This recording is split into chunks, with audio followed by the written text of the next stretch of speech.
Hello, and welcome back to Ranking of Saturn, episode 59. We have 3 more games to rank today, and I'm quite confident in saying that all 3 of them are quite interesting for different reasons. I would not call any of the games we're going to look at today bad. I would call one of them very good, one of them good, and the other one a little bit mediocre, but mediocre, but like interesting, you know. Also today we have a new gimmick in this video series we're doing. How well it pans out, not 100% sure. If it turns out it's not a great addition to the format, we'll ditch it, but I think it's very interesting, and some of you may have already noticed what it is if you're paying attention to the bottom right corner of the screen. This little thing. Will give you more info into what this is as we move forward. But before we do so, let me tell you what the first game we're going to look at today is. It is a little 2D action game from Core, developers of hits such as Tomb Raider and Firestorm Thunderhawk 2. And it is a little gem known as Swagman. Swagman is a game that I am quite fond of. I don't think it's an especially amazing game, but I really dig it. I love so many things about this game, apart from the actual moment-to-moment gameplay. Anyway, let me transition to a new camera view and properly introduce our new gimmick. Ta-da! I have acquired a little desk cam. Let me tap it so you know it's live. You see? So I thought before we play a game, I could give you a better view of the packaging and the back of the box and the disc art before we start playing. I've had to put down some white paper because I've got a big black desk mat. And the problem is this camera does not like looking at completely black surfaces because it kind of fucks with the camera's exposure settings. If I take the paper away, it does that. And nobody wants that, so turns out this camera was designed for one thing and one thing only: staring at large pieces of white paper in well-lit rooms, preferably with lots of natural light. It does not like looking at dark surfaces in dingy corners of rooms lit entirely with artificial light. So we will do our best. So this is Swagman. The back of Swagman. I'll see if I can. I have an auto-focus button on my camera, which is very useful. Nighttime is a deadly place to play in now. Hang on. Nighttime is a deadly place to play in now that the evil Swagman lurks in its shadows. I don't know if I would have put the N in there between play and now, but is that grammatically correct? Is that a typo, or is that just like a grammatical thing that you don't see anymore, and maybe language has changed just enough in the last 30 years that maybe we don't put the word in before now anymore in sentences, but I don't know. Okay, Zack and Hannah must hazard it in order to rescue the Dreamfly and her 11-strong dream flight from the grip of the Swagman and his night terrors. The action starts in the children's house, but it's not long before they must cross over to the Swagman's dream world. Things are far from normal here, and accordingly, the twins transform into dream beasts with special abilities. With simultaneous control over the twins, larger-than-life levels, littered with puzzles, platforms, pickups, and a host of weird and wonderful characters, Swagman's extensive environments could keep you up all night. So, that is the text on the back of the box. That's what the inside of the box looks like. That's what your disc art looks like. This is one of the more expensive games for the Sega Saturn in Europe. This game did not sell well. So as a result, there are not too many copies of Swagman floating around. So while I did not pay an extreme amount of money when I bought this game, like 15 years ago, it has gone up in price considerably since.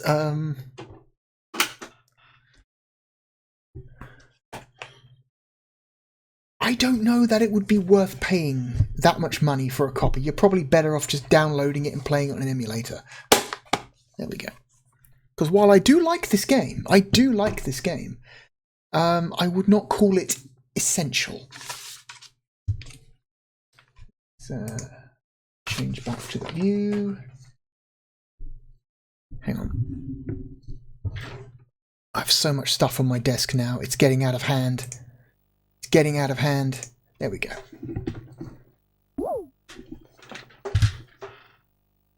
Headphones on.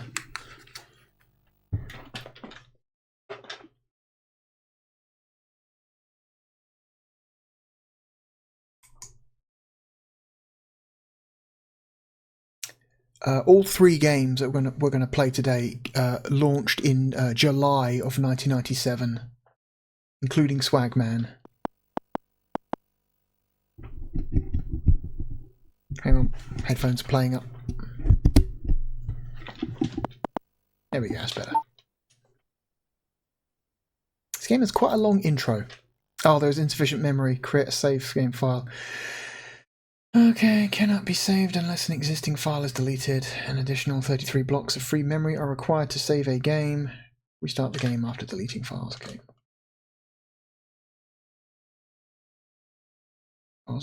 Okay, so this game does not support the save cartridge, which is always a bummer when you see that.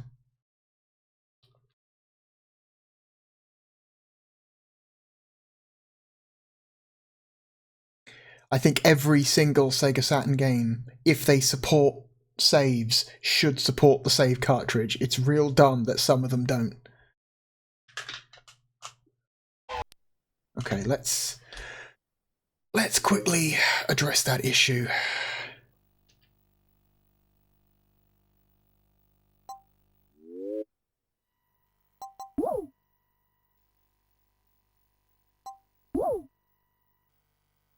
God damn.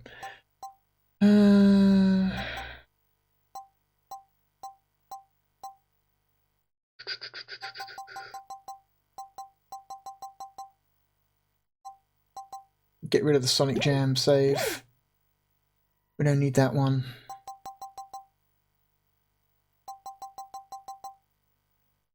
Get rid of the Sky Target save file. Don't need that one.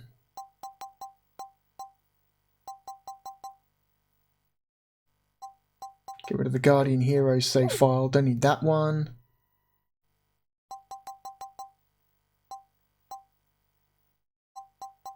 Get rid of Bug 2. I sure as hell don't need that one.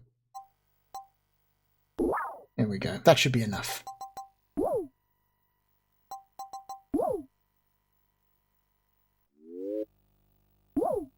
Alright, let's try again.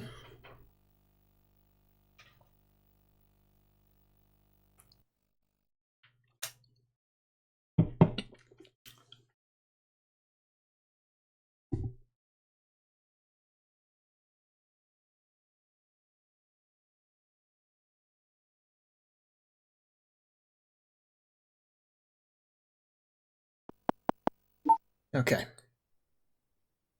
This game is the Sega Saturn version of Swagman is a European exclusive. It was originally meant to be released in Japan and North America, but both of those versions were scrapped. I do believe the PlayStation version did get to other territories, though. The Saturn version did not.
Question: why did they make the Dreamfly look like that?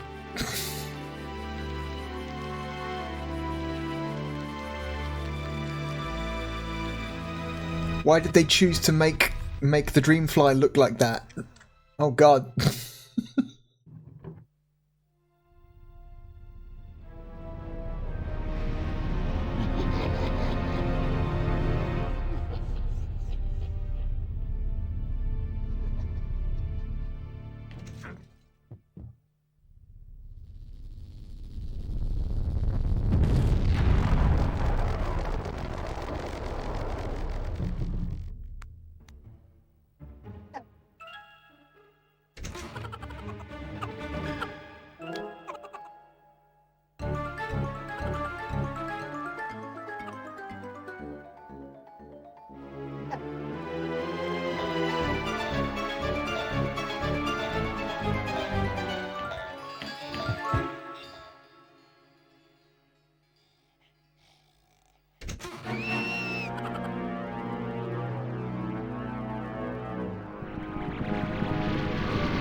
Okay, that's our setup.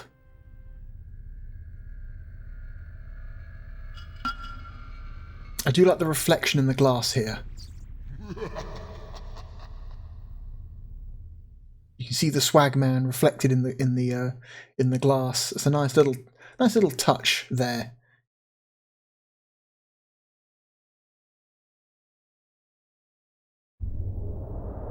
And I fucking love this title screen. I wish there was a nice high quality version of this artwork somewhere. But I've looked and I've looked and I've looked and I don't think it exists. This title screen looks gorgeous. Okay. This game has a pretty good soundtrack. It's composed by the same guy who did the music for Tomb Raider. It's a little bit more playful and whimsical than the Tomb Raider soundtrack, but you can still definitely tell it's the same guy. It's like, oh, okay, yeah, right, yeah, makes total sense. If you've heard the Tomb Raider music, you can tell.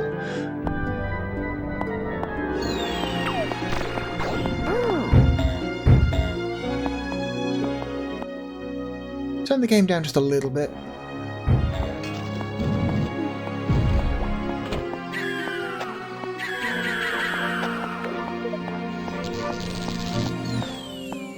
Okay.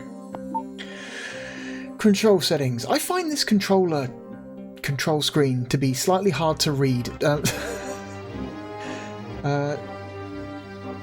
Okay.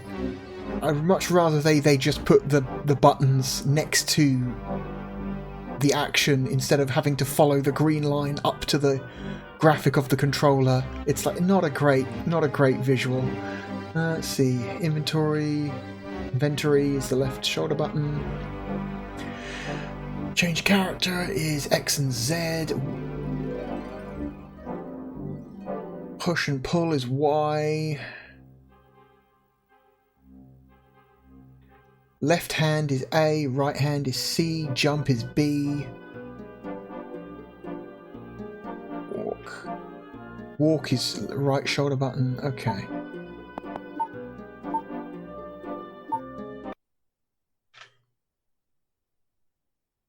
There are a lot of games in the 90s about two children who are trapped in a dream world and they need to fight dream monsters in order to achieve whatever they need to achieve, right? And to defeat the big villain. There's Nights into Dreams, there's Swagman, there's 40 Winks, there's probably at least a couple more. It's a very common trope. So this is what the game looks like. It is a top-down 2D action game.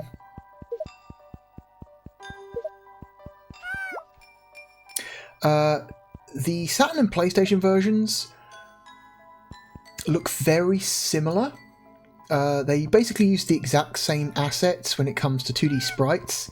Where they differ is in how the consoles handle shadows. As you can see, Zack's shadow here is dithered, whereas I believe, and the Birdcage's shadow is dithered.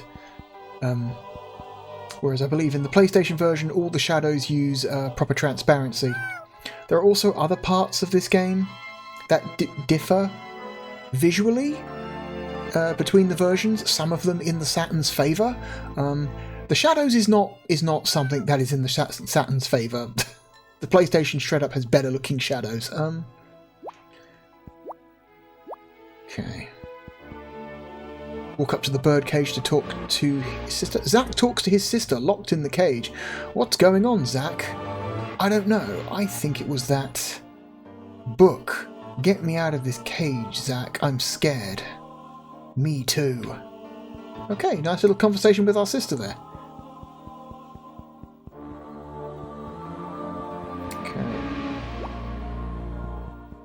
There's a item here in a glass jar that we can't pick up yet. And you can also see crawling around the room are little bugs. Those are actually important. We need to collect those bugs wherever we see them. The reason for that will be made clear later.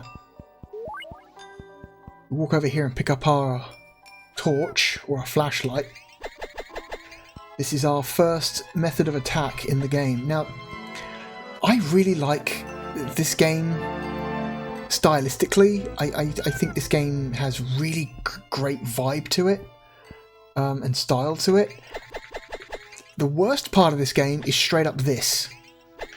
Your attack is incredibly short range. It is so difficult to deal with enemies when your attack is this short of a range. You do get better weapons later in the game, but for a very long time, this is all you have. And it sucks. Your basic attack is terrible. So now that we have that, we can smash this jar and pick up this key.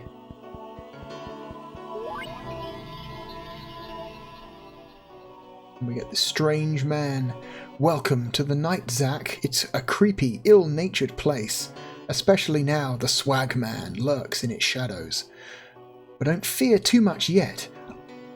I'm the Scarab, the boss bug from your collection, and a veteran of the dark and dank. If you need advice about the terrain, this key should help. This key should help bring me scurrying to your aid. Okay, so he's given us another key. At any point we can look at our inventory, or inventory, however you want to pronounce it, with the left shoulder button. You can actually shift tools to different hands. So the left box is your left hand, the right box is your right hand, obviously. And so that's anything you put in this box is used with the A button, anything you put in this box is used with the C button. Keys are used automatically when you approach locked doors. If you have the necessary key for that locked door, that key will be used automatically as soon as you touch the door. So there's no Resident Evil bullshit in this game. As you've probably noticed, the right half of this screen is inaccessible right now. That half belongs to our sister. Our sister is currently locked in the bird cage. We need to free her first before she becomes a playable character. Okay. We can force ourselves to walk slowly by holding down the right shoulder button. And when we eventually rescue our sister and get her out the bird cage, we can switch to her at any point using the X or Z buttons. But right now all it says is Hannah is locked in the cage. Okay, let's go.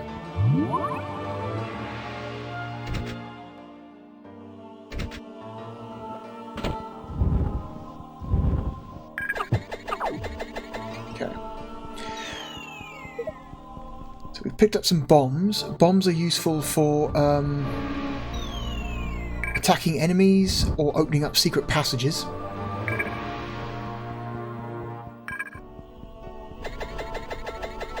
Look at how short this attack range is. It's crazy. I was right up on him and I still wasn't hitting him. Like you look at this and you go, that's not that crazy, but then you realise, oh no, wait, your actual, you know, the attack range is way shorter than what the sprite animation makes you think it is.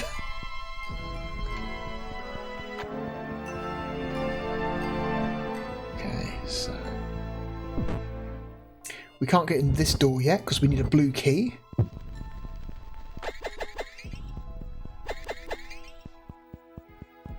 I do like that you got these big holes in the floor and you can see beneath the floor is this big swirling vortex, and it looks really cool because it's being displayed on a different layer to the floor, and so it gives this really neat impression of depth, that there's this, you know, this vast void beneath the floor.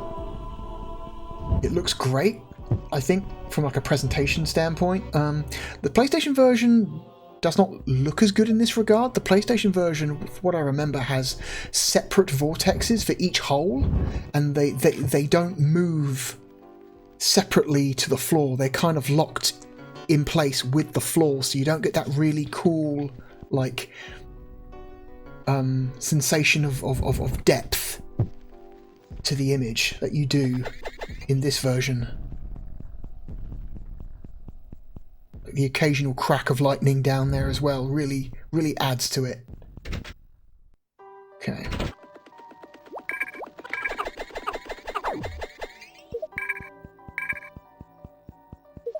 Okay.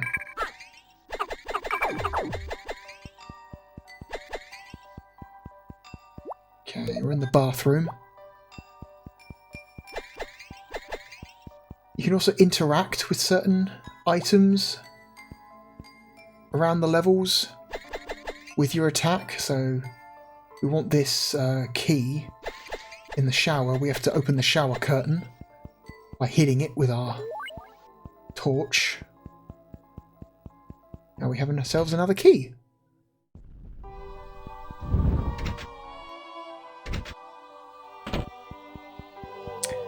Okay, new enemy type. Ghosts. You can't kill these guys. You can only stun them. And then it will become active again and then start chasing you again. So you can only really stop them moving for a couple of seconds. See, our bug runs sometimes lead us into waste rooms, dusty, abandoned areas within this house. You should be able to bomb a passageway into them through some of the more worn brickwork in the walls. Games letting you know that there are secret areas. Okay, so we've got bombs. They're in our right hand.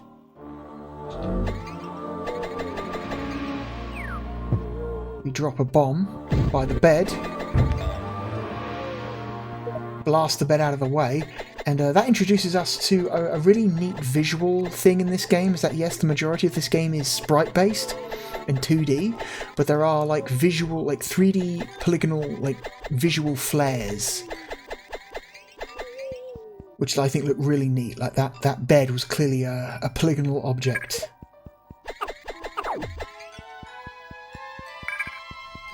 And there's stuff like that throughout most of the game. Nope, don't have that key.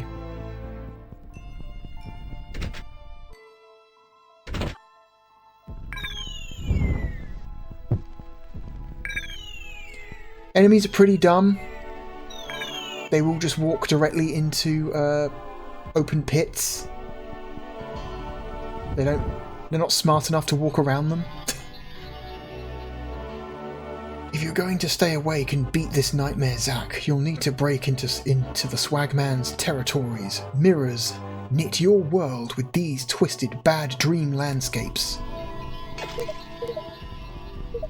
Okay.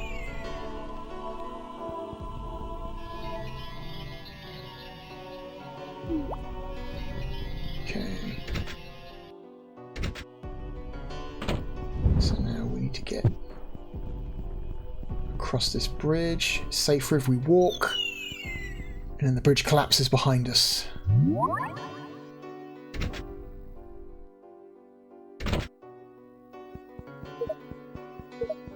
Okay, I think this is Zack's parents' bedroom.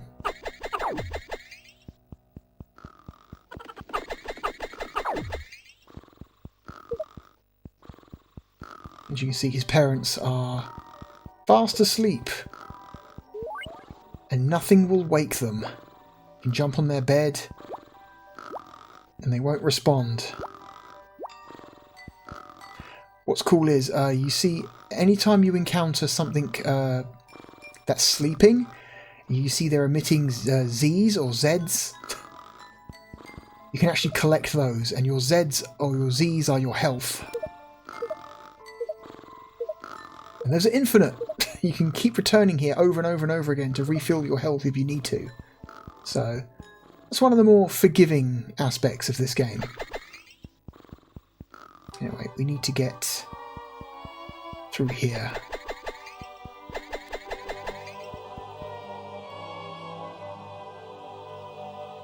Into the crawl space.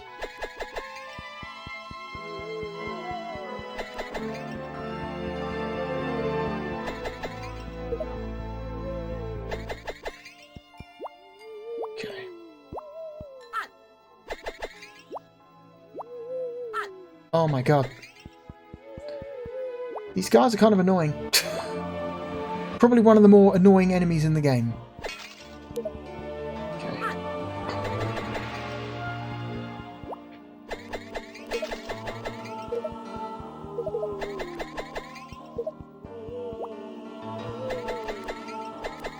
Here we go.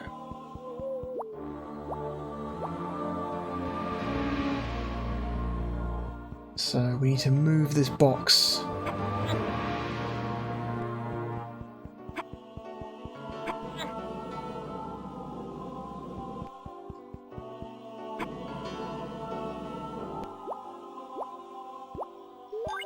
Grab that key.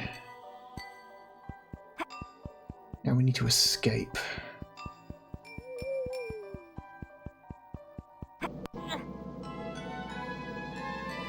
Pull the box back.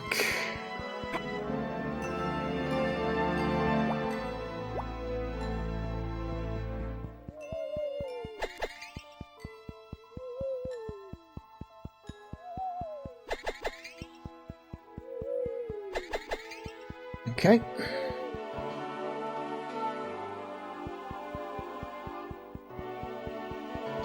Now, we can't go back the way we came because that bridge was destroyed, so we have to find a new way back. We can do that. I think there's a second door out of this bedroom.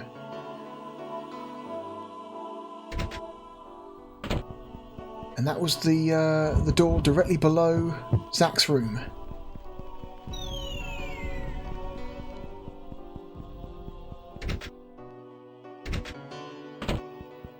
Keep going. Go back through here, through the guest bedroom. Now we can open this door. Into the games room. And oh my god, the pool cues, they're 3D objects.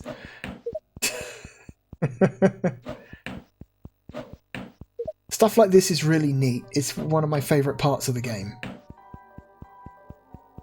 But presentationally, I think this game is kind of really cool. Got to keep moving or the pool cues will get you. Drop a bomb there where that cracked wall is. Break open the wall. There we go. Oh shit.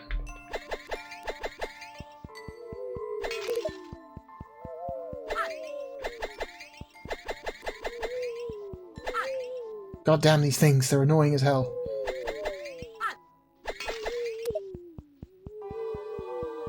Okay. Bunch of health in that jar, that was very useful. No. There's another one hidden.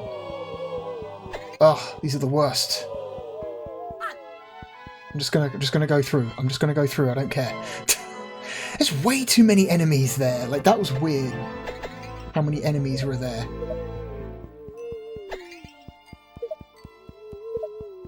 Okay. Nowhere really to go in this room. Unless you remember what the Scarab said about how this world is linked to the Swagmans through mirrors. It's a shame you can't hit these guys from here. So if we make our way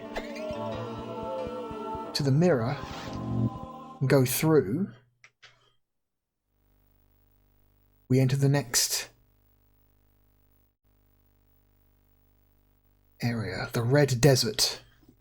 The Saturn version has much longer load times than the PlayStation version. I'm going to say the load times are nearly 3 times as long as the PlayStation version. It's fucking nuts how long it takes to load levels sometimes.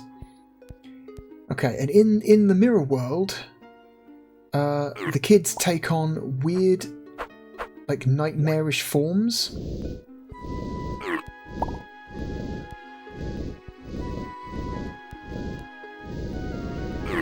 So you have Punch, which is nearly useless, or you have this sick infinite fire breath, which is the actual best way to go.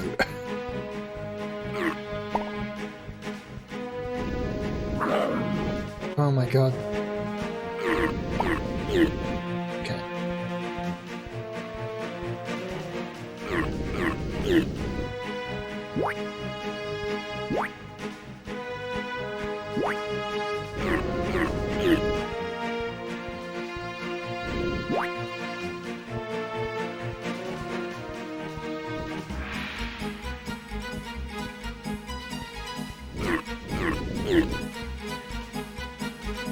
There's some extra bugs along here.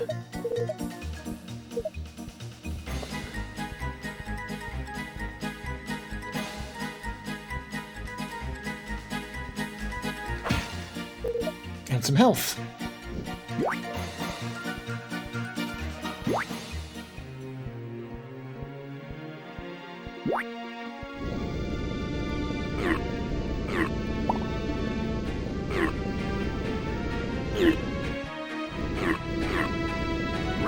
Ugh.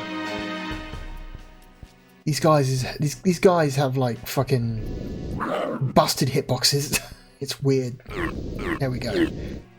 Oh, probably my main complaint with this game over everything is just the combat sucks. The combat just does not feel good. Okay. So we found another mirror. This mirror links to a different part of the house.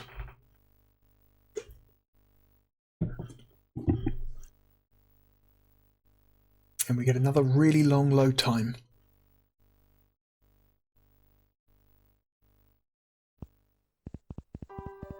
There we go.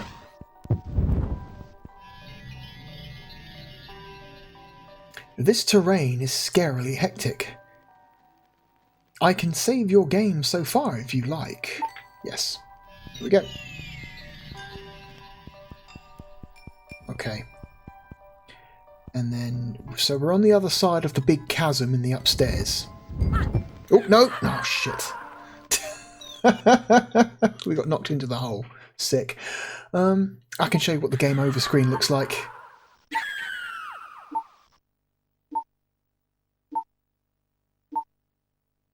With both kids falling into the Swagman's mouth. Whatever.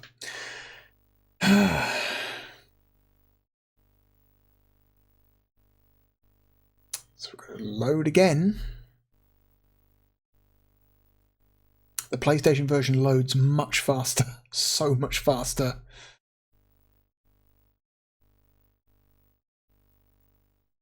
There we go. So let's go downstairs, where we're greeted by another load time. Can you believe it? If these load times were the same length as the PlayStation version, it wouldn't be nearly an issue because they'd be done by now. And we wouldn't still be sitting here talking about how long the load times are.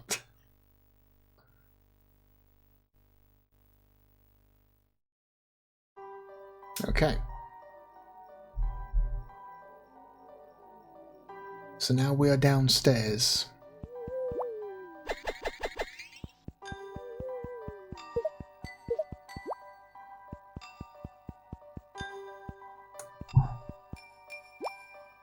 Might be thinking, why can't we just leave? And we can't. We can't even approach the door. That door's locked. It needs a green key to get out. In fact, it needs the key that's behind the door to unlock it, which suggests there must be another way back there. I want to apologise if you can hear weird banging and thumping and dogs barking. I have some very awful neighbours. Awful neighbours. And they're very loud, and there's no consistency to when they make noise, so it's not like I can time these videos for some time of day. And so I apologise if you can hear a bunch of just strange noises. There's nothing that's completely out of my control. Unfortunately, they live above me, not below me, so I can hear every single thing that they do up there, and it is enraging because they are not quiet or considerate, and I hate them. But there's not much I can do about it, so we have to persevere, unfortunately. Okay. That needs a green key as well. That needs a key. Let's go this way.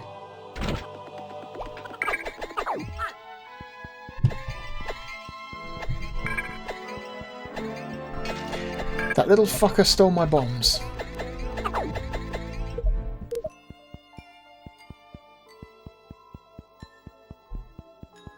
Yeah, if you're not quick, those red skeletons will run into you and steal some of your items.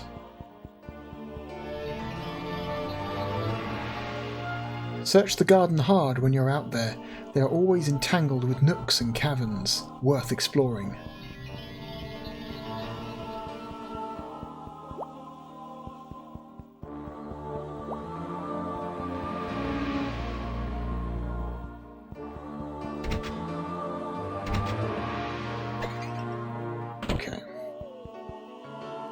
The only place we can go now is straight down.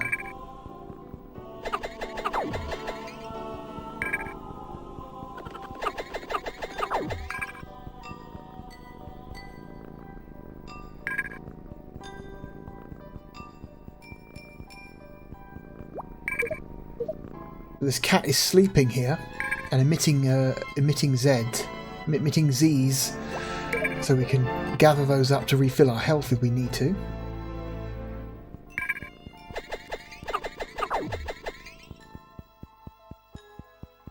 Ugh.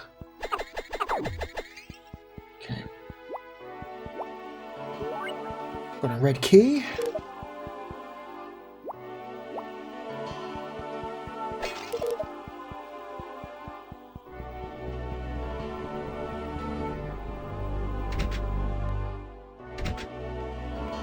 Do you want to go this way yet? I don't know. Let's try going the other way first.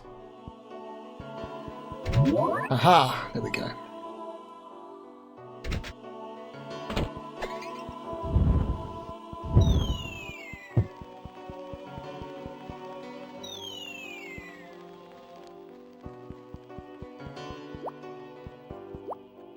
Okay.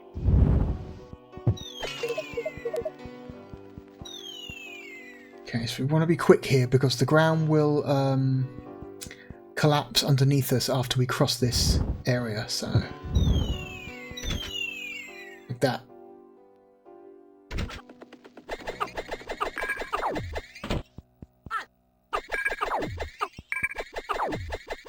There we go. Grab another key. Grab more bugs. And we notice here there's another suspicious wall. So we drop a bomb, we open it up.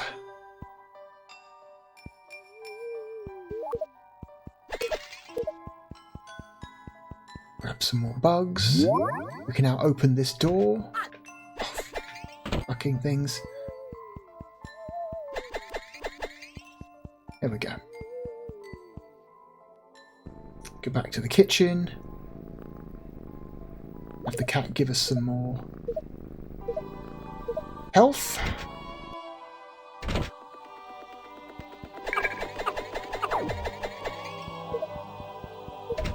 Nope. Shit.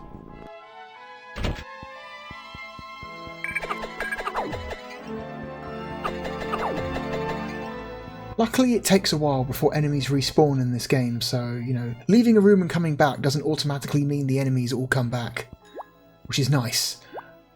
Don't need the health in that jar.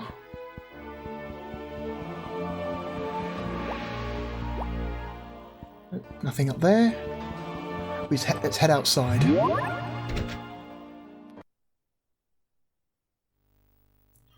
Head to the garden.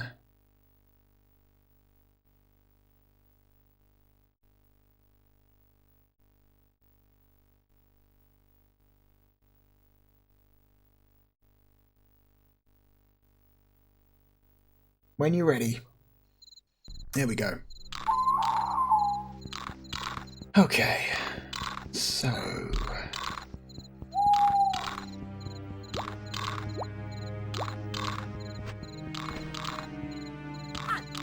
fuck's sake.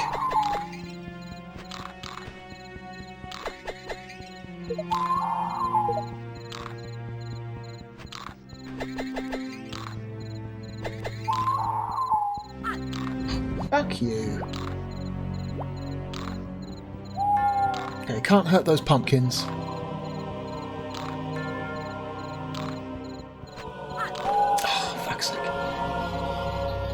Some very annoying enemy placement. Mind out for Master Pumpkin. Sorry, Master Pumpskin at the patio entrance. He has his breath fired.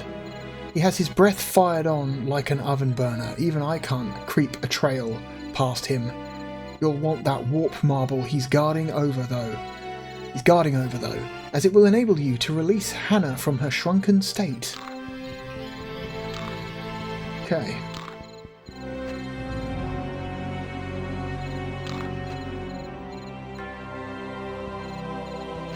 Let's check over here first before we go. So there's nothing here we want to grab.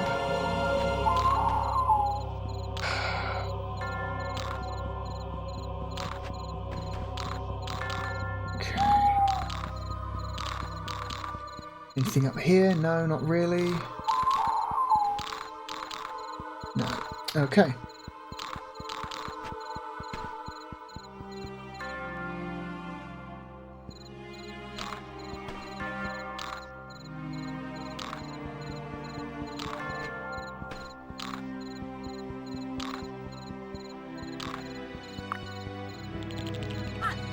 Oh, fuck you.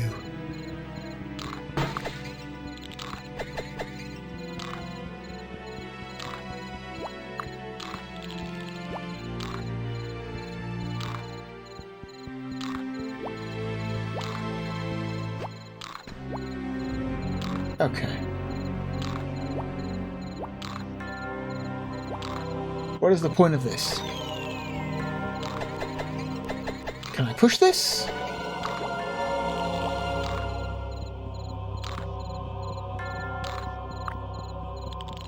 Here we go. When you can unlock the garage, find the cellar entrance, then get out through the tunnels beneath town.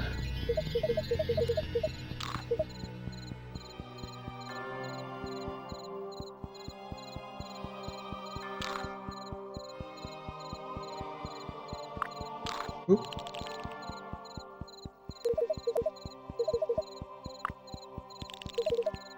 Can't want to collect all this stuff. I don't really know what it's doing, but I feel like it's worth collecting. Because it's turning my health bar a different colour.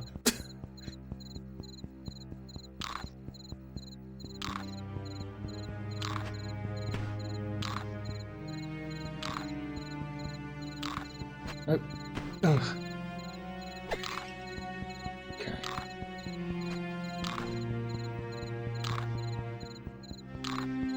Can I bomb this? Nope.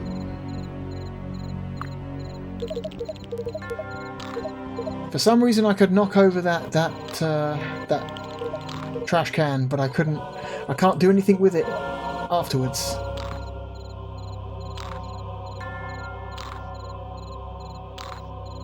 Gonna spit out any more? Okay, it's not doing anything else. It's not continuing to fill up my health bar. It's not turning my health bar blue anymore, so I'm going to assume I've picked up as much as I can.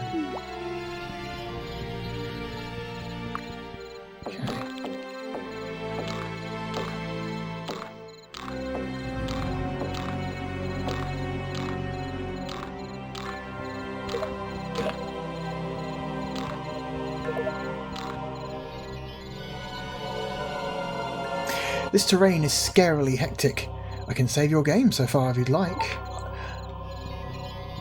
It's interesting that he doesn't save your game wherever he appears, only at some of the locations he appears. Okay, and there's apparently a hole in the hedge there. That's nice.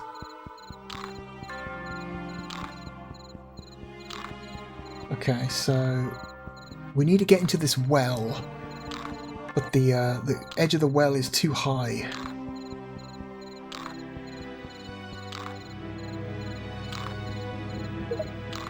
So we need to break open the side of the well. We can do that by dropping a bomb next to it.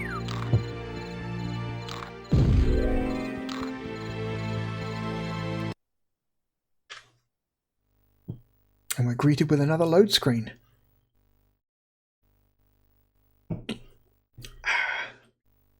I do like the artwork that they use on the loading screens.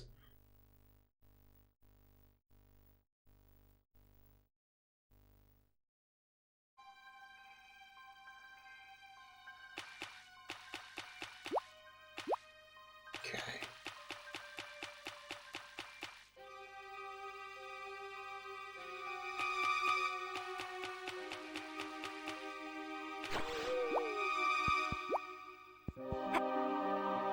Okay, we've got these switches we can push.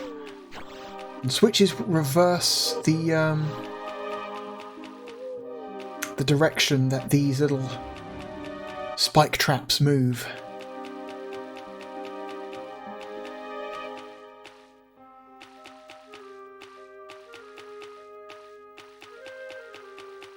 Okay.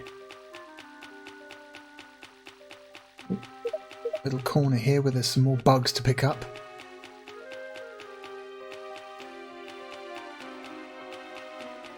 Be very careful.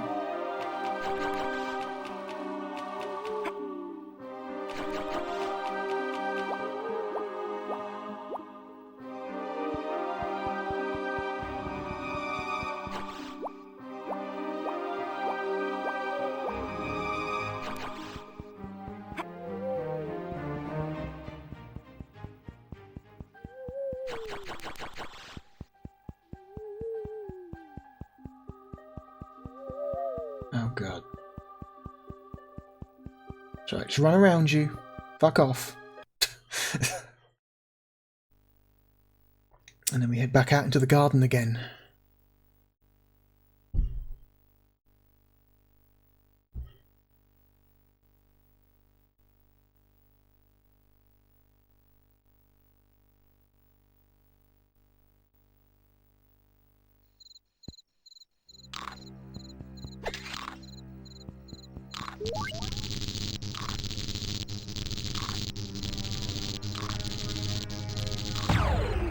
And if we step on this this little triangle on the floor, we get transported to another area known as Limbo. You see a really, really cool looking rendition of the Scarab there with his little bug friends crawling all over him. I kind of wish the whole game had that art style, but unfortunately it doesn't. But I do appreciate it wherever it pops up. In the end, the developers decided to go for... Oh no, I accidentally stood on the spot again. God damn it.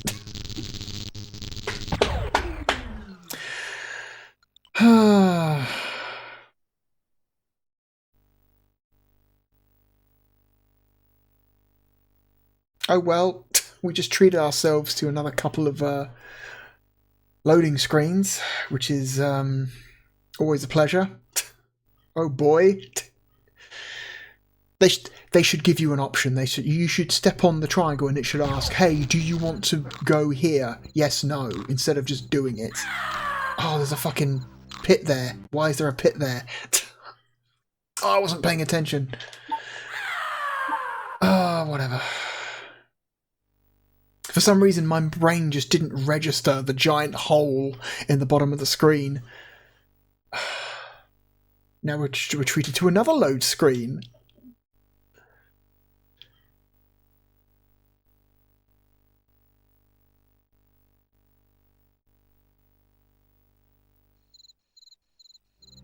Okay.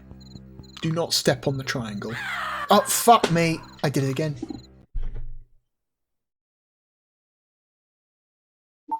I thought there was going to be a gap in the... It's okay. Sometimes it's not clear where there are openings and where there aren't openings in like on the sides of areas. It's not visually very clear what you can and can't walk through sometimes. So I'm going to blame that.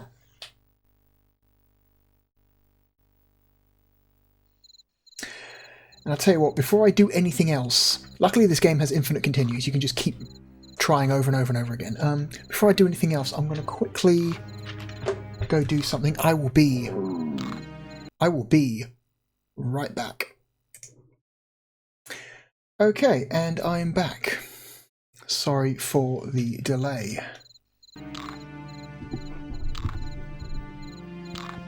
Alright, now that we know that we can't go anywhere,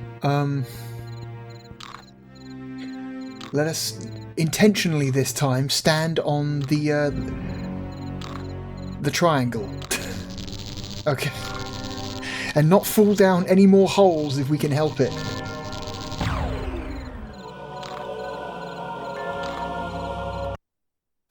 Okay, so let's go to Limbo.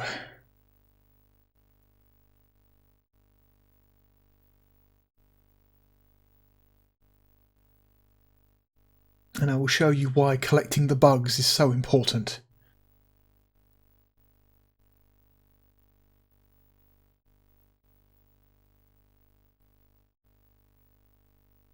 Once it's finished loading, that is. Okay, there we go. Alright. See, okay, he's going to talk right away. Your jar is brimming with bugs. Splendid. I can send them out to plot a solid route across this abyss for you. Okay, so the scarab will take your bugs. All of them. Very slowly. Very, very slowly. And you have to sit here for several seconds waiting for all 100 of the bugs you've picked up to very slowly come out of you.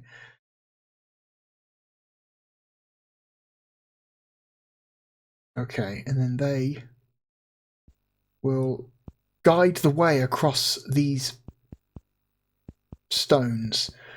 So you can totally, if you don't pick up very many bugs, you can totally just try and figure out the path across these stones by yourself. You can totally come here and...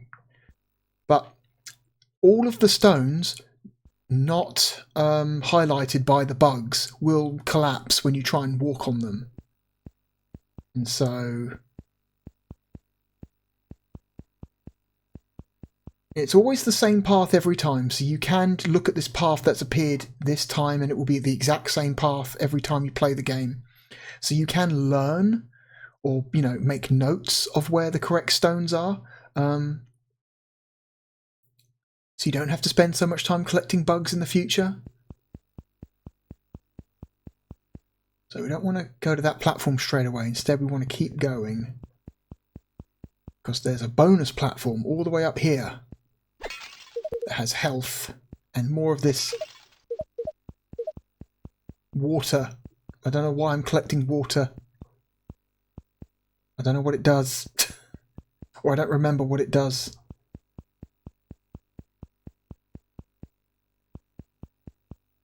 Again, I do love the use of the big spinning vortex in the background.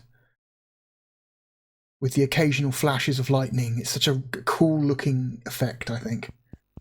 Okay, now that we've got the extra stuff at the back, we can come here and release our first Dreamfly.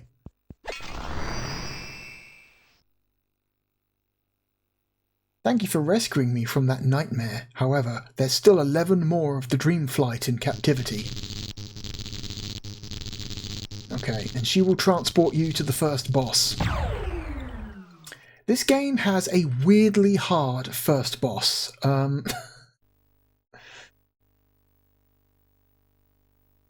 don't know if I'll be able to beat him.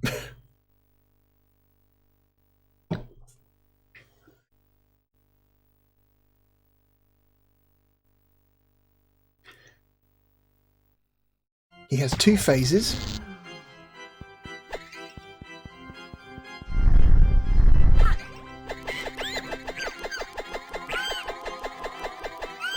You get these baby pumpkins.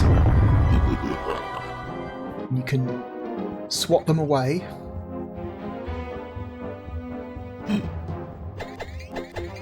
Whoa. What you can do if you're...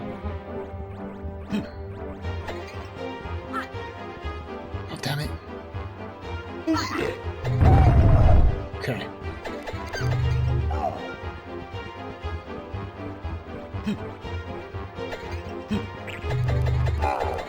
Okay. You can deal damage to him by hitting the small pumpkins into him or by hitting his arms. And he has a lot of health. He has so much health. It takes a long time for you to whittle this guy down, and your attack range is so fucking pathetically short. It's really annoying, because sometimes it looks like you should be able to hit stuff, and for some reason you just can't. Fuck's sake. Let's try again. I hate this boss, he sucks.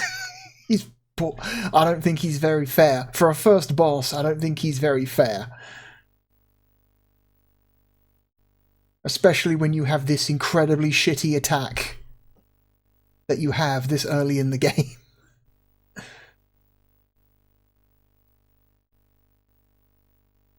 And you have to line up on him. You have to load back into limbo.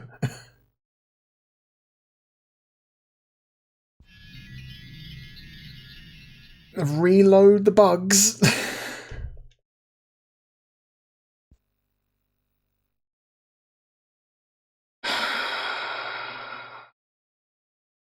This is a save state game. This is a game you play with save states, because this is fucking insane.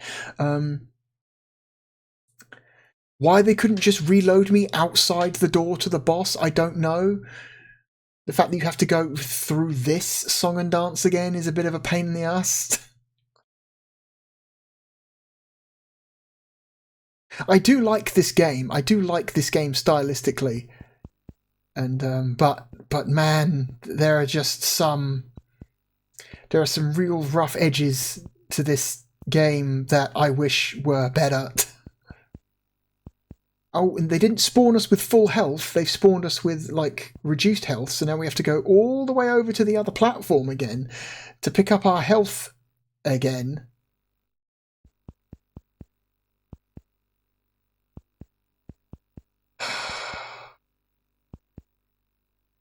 I'm saying that there are things that could have been done to smooth out this experience.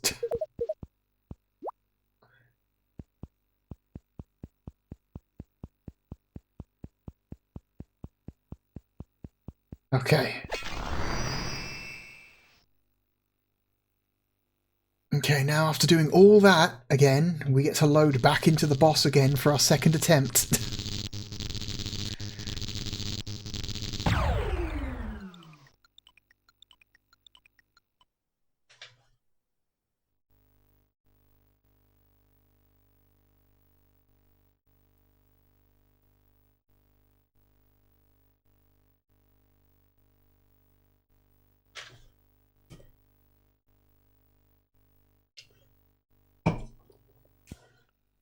Okay.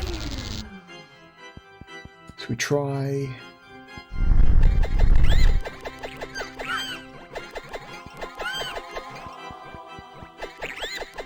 There we go.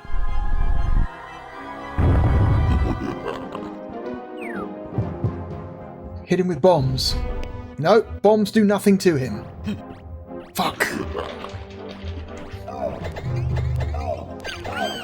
Here we go.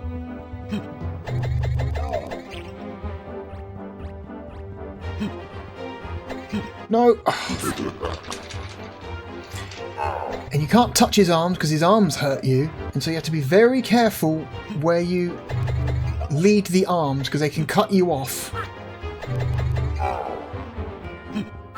Oh, fuck's sake.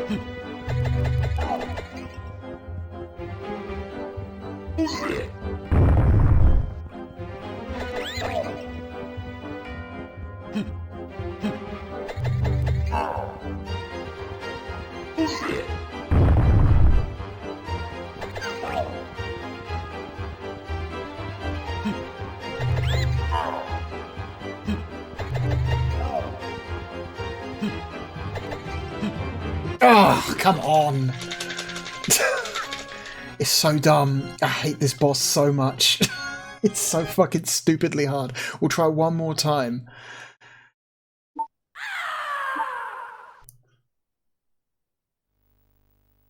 You end up just boxing yourself in because you have to lead the arms for a certain amount of time before they try and catch you, before they try and grab you. But then if you lead them to a certain part of the screen, they've boxed you in with their spiky arms, so then you can't escape what other attack is coming. I don't think it's a very good boss. At least not a first boss. Okay, here we go again. Let's load up all the fucking bugs. Yep, cool. Yep, do that now. Can we skip this, please? Thank you. Can I escape this somehow? Can I skip this? No, you can't skip this. You've got to sit here and wait for this every single time you retry.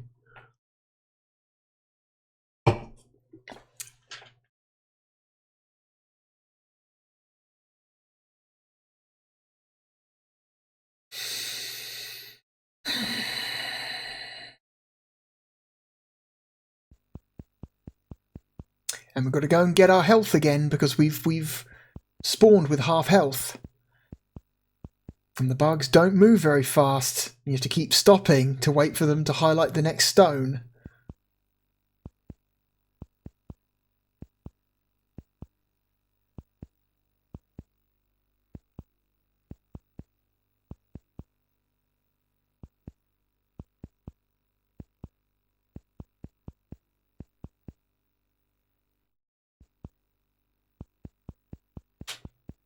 Okay.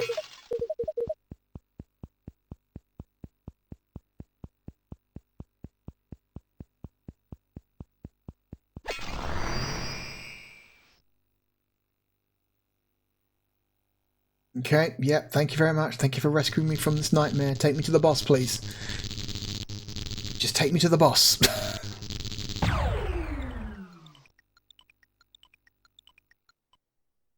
For our third and final attempt at this weirdly balanced first boss.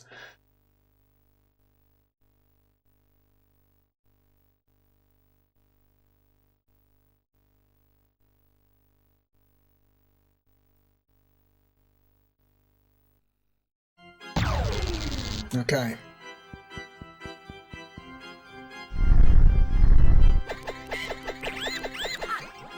Fuck. Fucking get off me. One of them always gets through, every time. It's nuts to me that the bombs don't do anything. Or maybe they do? It's hard to tell.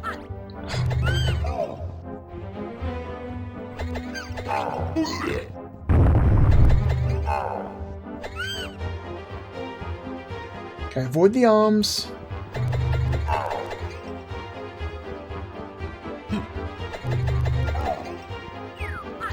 Fuck.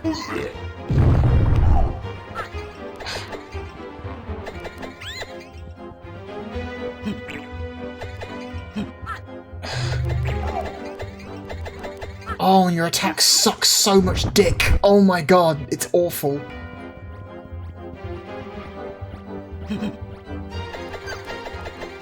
I should have hit his arm there, but for some reason it didn't work.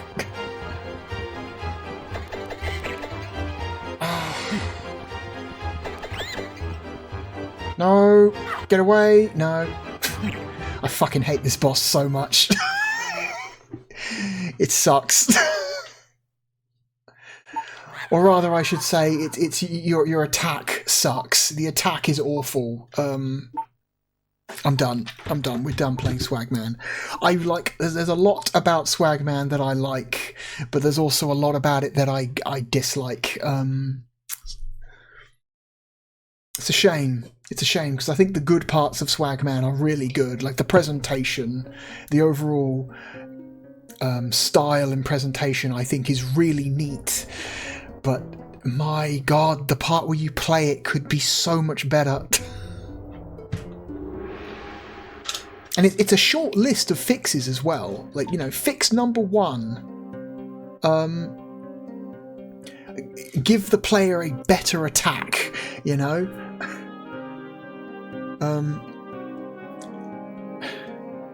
Fix number 2. Maybe make the early parts of the game less difficult? And maybe don't make the first boss so fucked. It's you know. Oh well.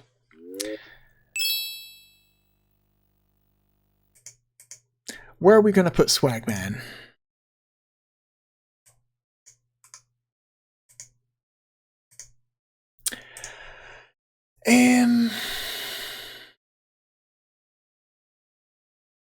It's a real mixed bag. Virtua Cop 2 is a better game. Theme Park is a better game. Sonic Jam is a better game. Worms is a better game. Lost Vikings 2 is a better game. Mega Man X3 is a better game. Virtua Fighter... Sonic 3D is a better game.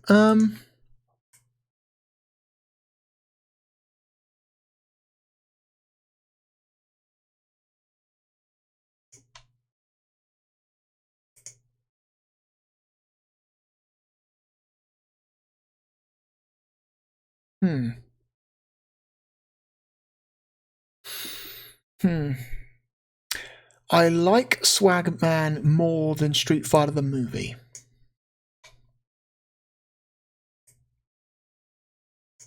Which puts it here.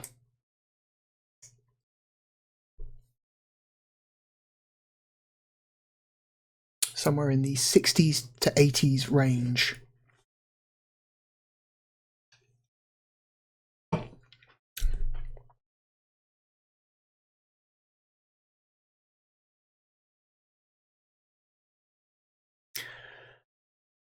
I think it's a better game than Earthworm Jim 2. I would take it over Gex.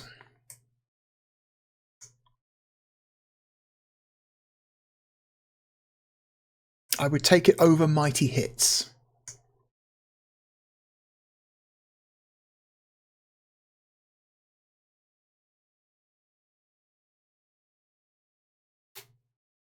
Street Racer is a better game. International Victory Goal is a better game.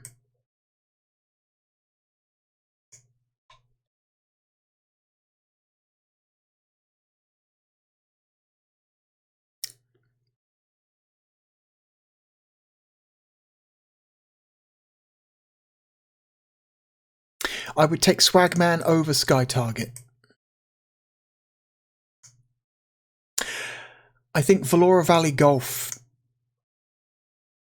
is a better game. Sega Worldwide Soccer 97 is a better game.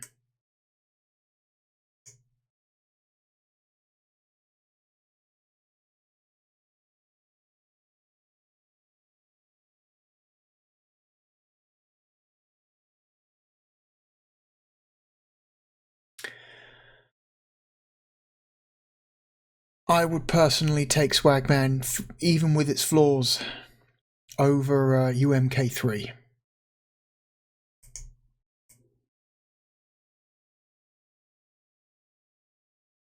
Virtua Fighter 1 is better. And in that same breath, that also means Virtua Fighter Remix is probably better as well. Striker 96 is a better game. It's better than...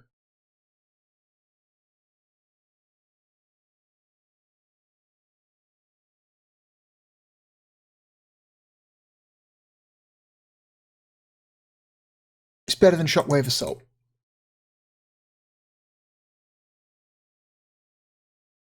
Shell Shock is better. Panzer Dragoon 1 is better. As much as I like to complain about it, Dark Savior is better. I think ultimately Firestorm Thunderhawk 2 is a better game from core design.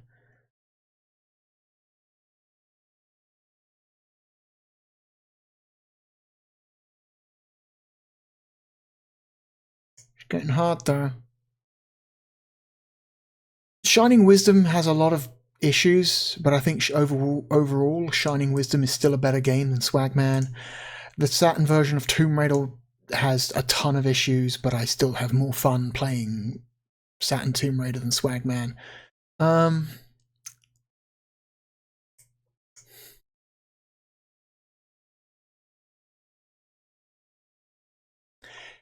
Bad Doom is still Doom, and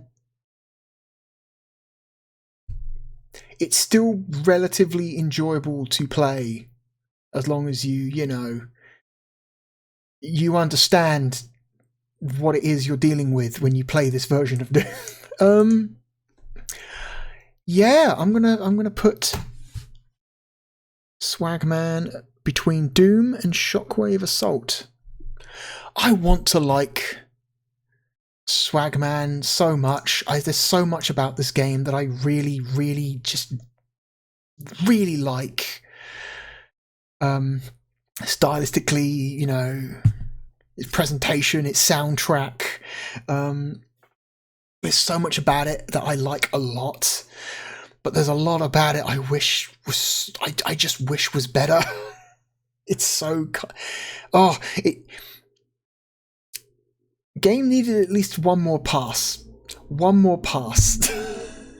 Hey, maybe make it so that your, you know, your primary attack isn't worthless, you know, dog shit. Make it so that you don't fill all the so many of the early areas of the game filled with enemies. Maybe don't make the first boss take up so much fucking room in a tiny arena, and so you can't help but constantly get hit while trying to avoid him. There's a lot of things you can do to make Swagman better, but it's you know, I wish I could put it higher. I wish I could, but I can't. Anyway, that is it. That is Swagman. So, on to our next game. Now, our next game comes to us from SNK. It is a fighting game from SNK.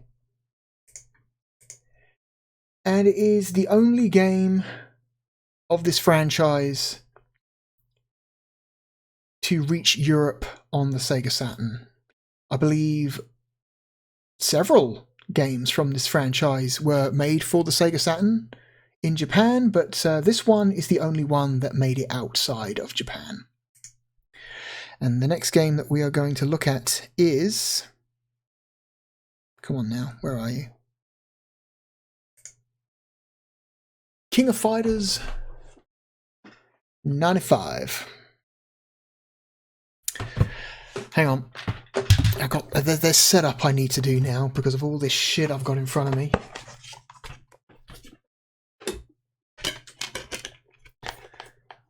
Put Swagman away.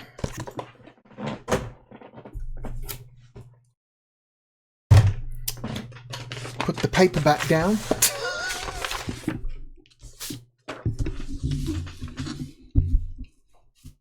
Here we go.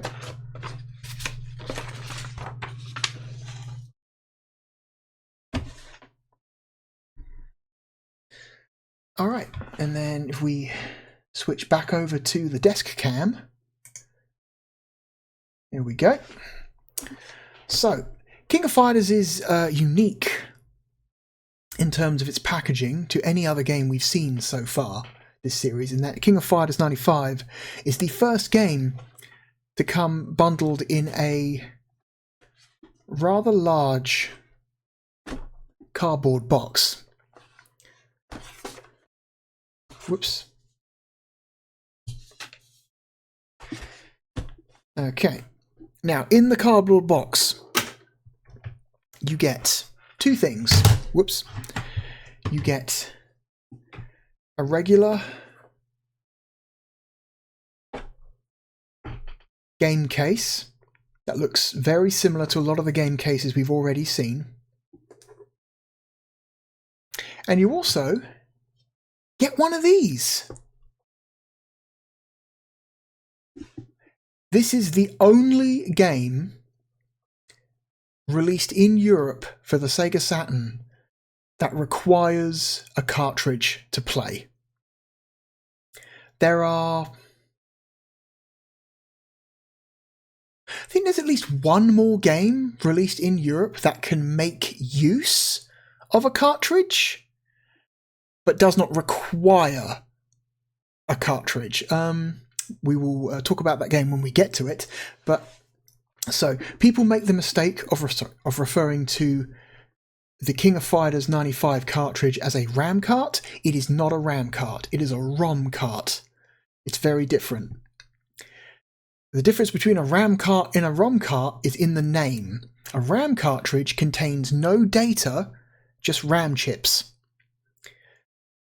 that can be written to from a game disc that is compatible with the RAM cartridge. A ROM cartridge contains ROM chips with fixed data already on them. So here's an example. You know how a lot of people know that the Sega Saturn version of Street Fighter Alpha 3, or 03 rather, requires a 4 megabyte RAM cartridge. And so when you insert the RAM cartridge into the console and you boot up Street Fighter 03, there's a relatively long initial load time where the game loads a bunch of data from the disc into the RAM cartridge. This is not necessary with this cartridge because the game data is already saved directly to the cartridge out of the box.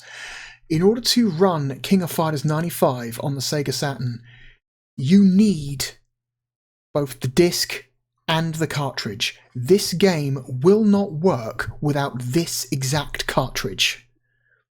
If you put a regular RAM cartridge in the Saturn when you try to boot King of Fighters 95, it will not run. You need this cartridge. Because there is no loading happening between disc and cartridge. When this disc boots, it expects the required data to be already on the cartridge.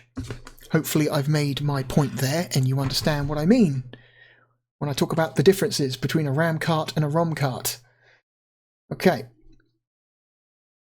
Here's a nice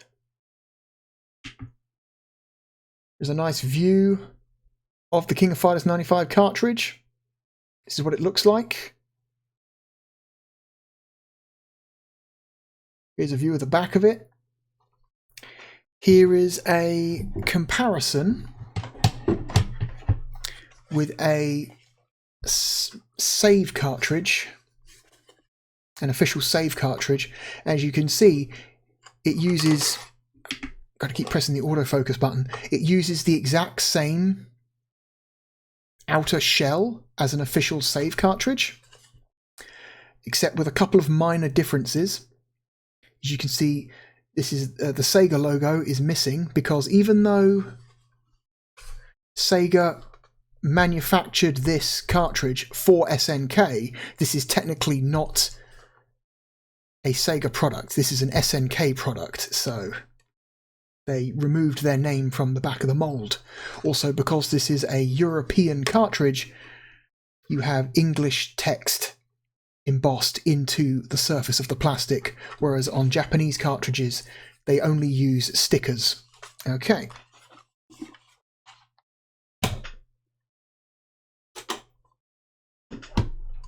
Switching back over. Awesome. So, I'm going to remove the save cartridge we've been using. And first of all, let's see what happens when we try and boot the game without the ROM cart inserted in the system, shall we?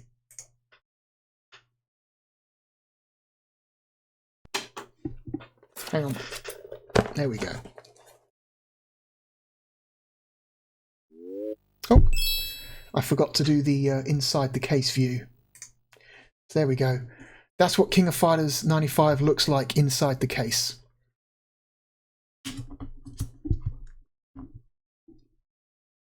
That's the disc art. It's a nice shiny blue. It looks kind of nice. Okay, there we go.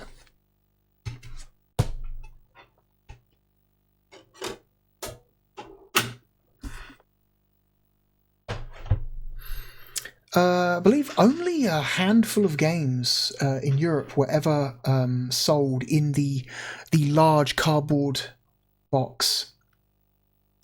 King of Fighters 95 was the first. I believe it was King of Fighters 95, Enemy Zero,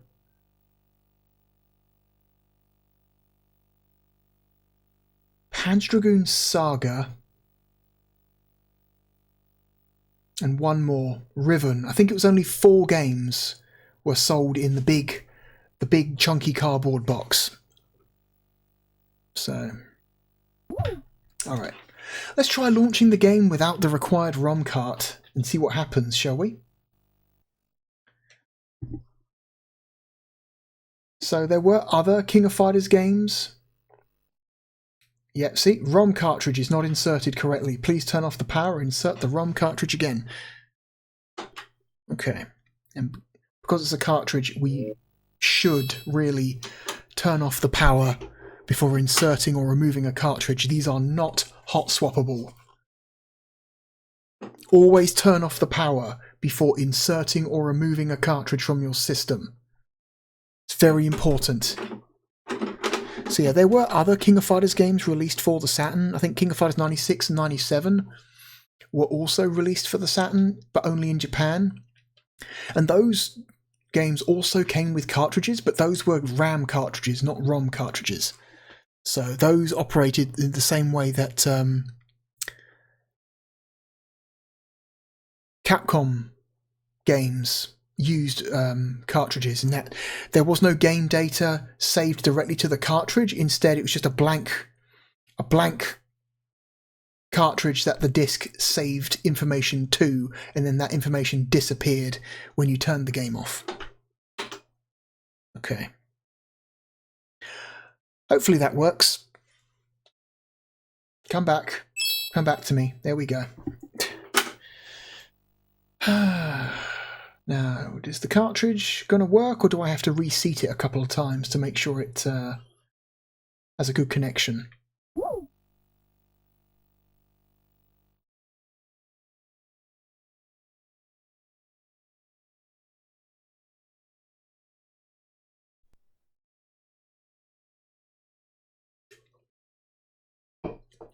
Okay, it's going to work.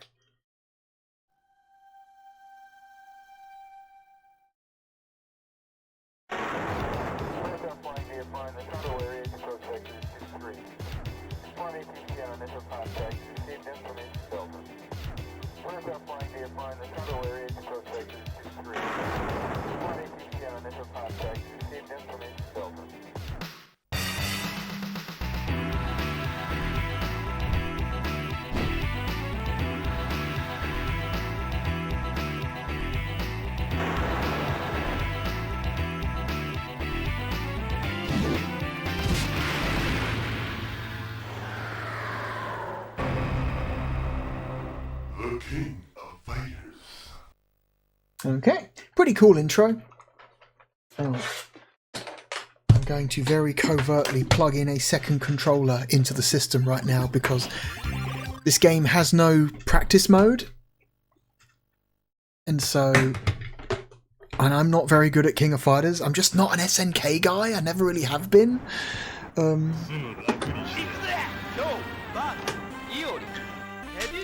not really a fan of their style of fighting game, although I do respect them immensely.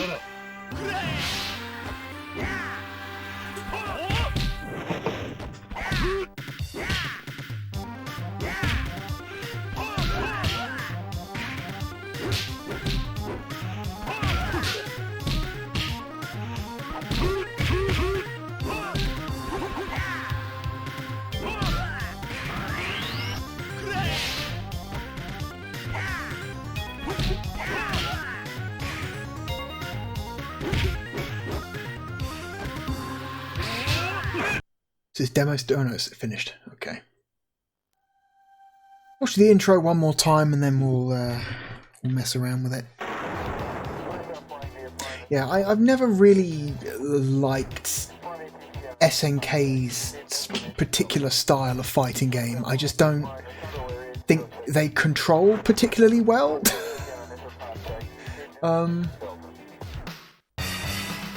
Or at least they control in a way that I'm not used to, and therefore it's hard for me to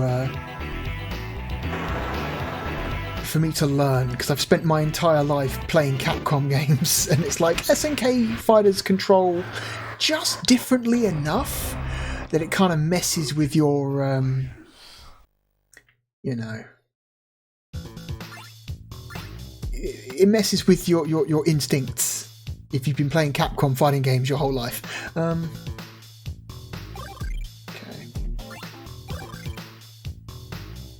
Weak punch X, weak kick A, strong punch Y, strong kick B, defense Z, dis move R, body toss attack or throw, just say throw C, power up psych L. Okay.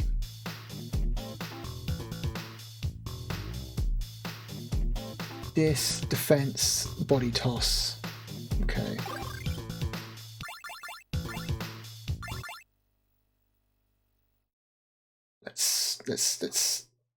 let's listen to some voice lines before we move on. Decent number of characters in this game. Oh my god, where are you?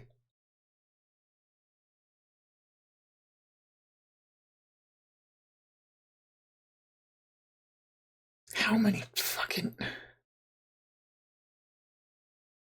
There we go. Hey, come on, come on. Hey, come on, come on. Okay, okay.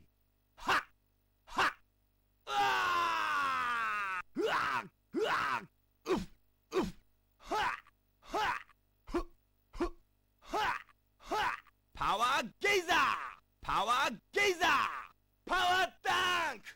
Crack Shoot! Rising Tackle! Power Wave! Banaku! Okay, that's all I needed. That's all I needed. Alright, so let's go to single versus.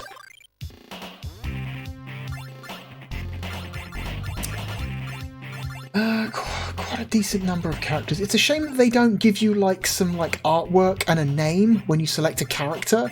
You don't know who you're selecting until you select them, which kind of sucks. Or at least you don't know who you've selected until you get into the fighting, until you get into the fight.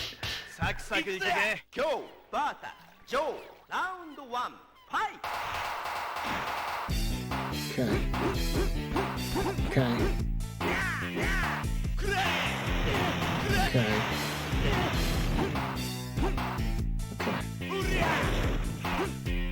Okay, so he's got the equivalent of a fireball. He's got an equivalent of a dragon punch.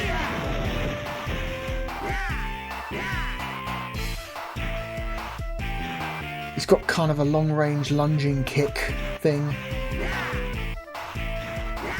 Yeah.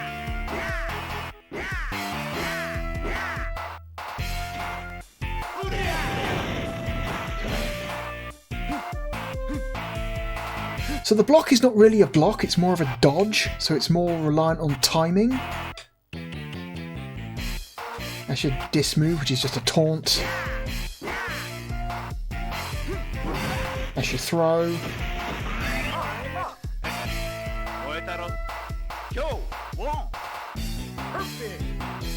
Okay.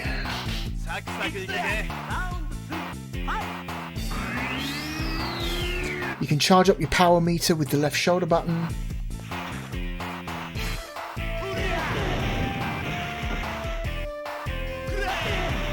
But unfortunately, I don't really know any of. There we go.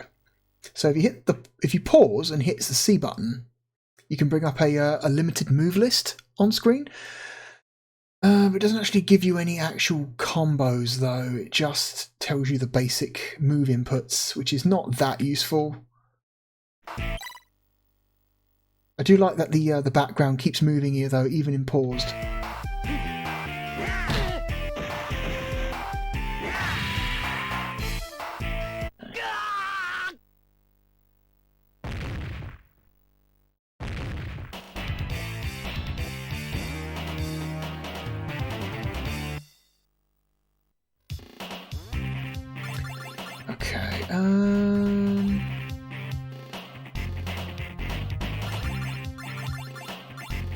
There's Terry.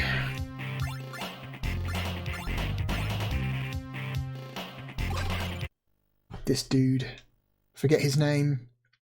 Would really help if they put character names on the selection screen.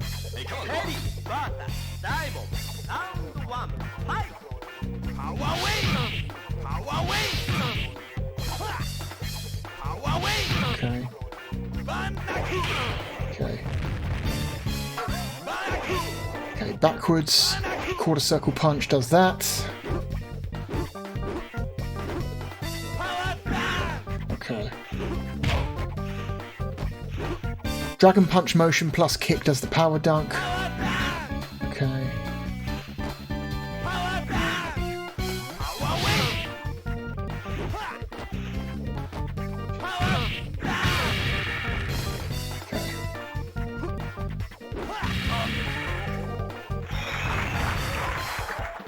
Okay. Ready. Perfect. Okay. Hey, come on, come on. Hi. Wait. Okay. Here we go. So you do have to press into them to grab them. If you just stand next to them, he doesn't throw. You've got to push into them. Okay. Okay. Let's do an actual... Let's do an actual single player run, shall we?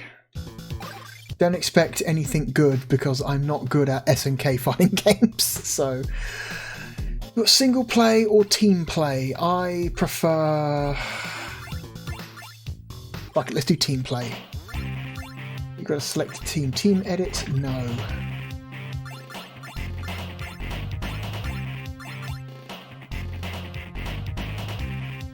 Let's go with Terry's team. Who's going to go first? Andy. And this guy, then Terry last. Okay.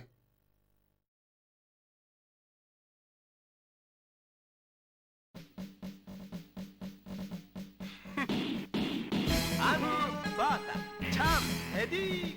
Go.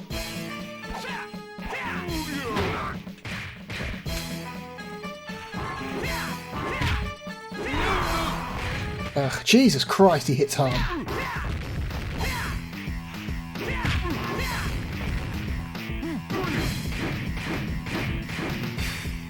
Get off me, please.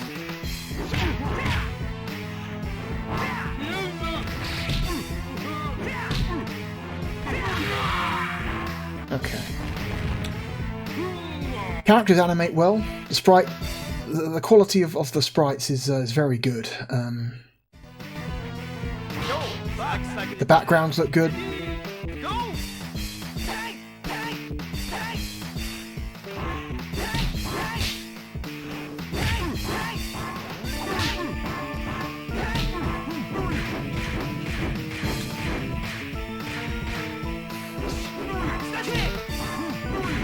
Okay. It's got a really obnoxious grab. Whatever, get him out of here. You get some of your health back at the end of a round.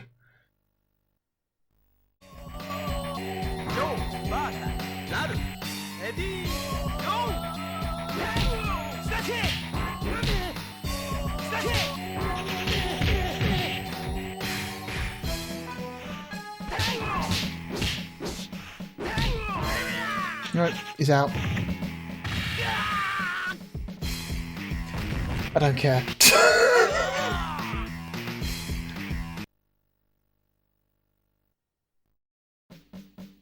Ready, bata, ladder. Come on. Ready, go. Away. Power down. Away.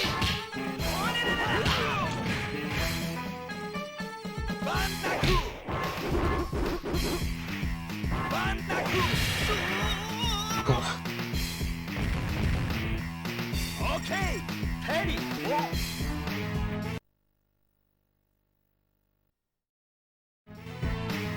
Ready, bata, diamond. Ready, go. Bandaku.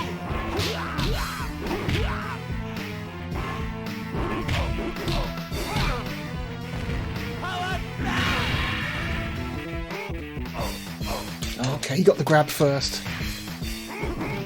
Oh my god, fuck off.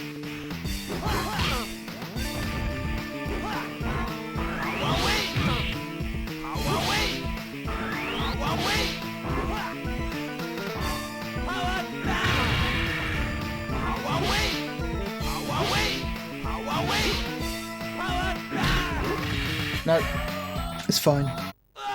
I don't care.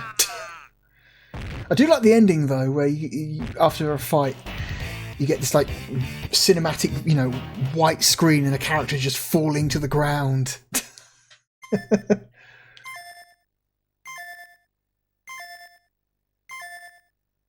That's a really cool stylized continue screen. I will say this game is a looker. It looks very nice. Let's make a custom team. Let's go Kyo, Terry. I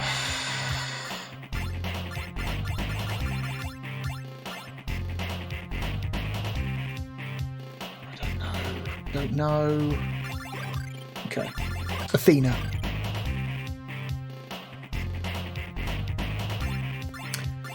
Let's go Athena, Terry, then Kyo, or Kyu.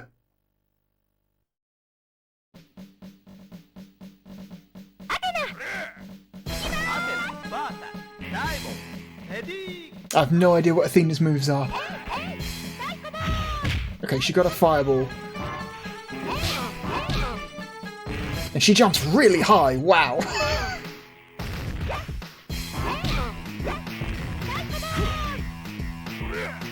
Nope, she got the grab first.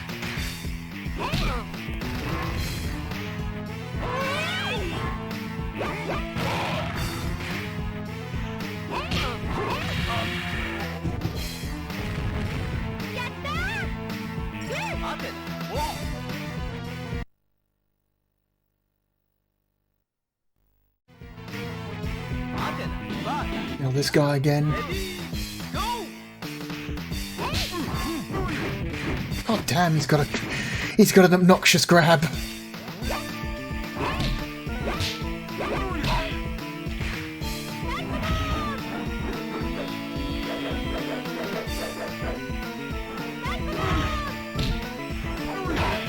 Fucking hell. God damn, Chang.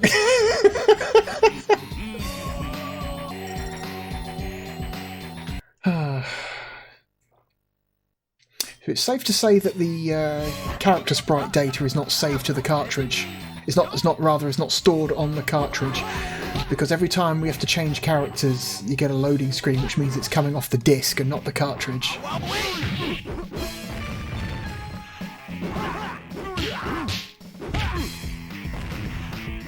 wonder if it's the background data that's stored on the cartridges.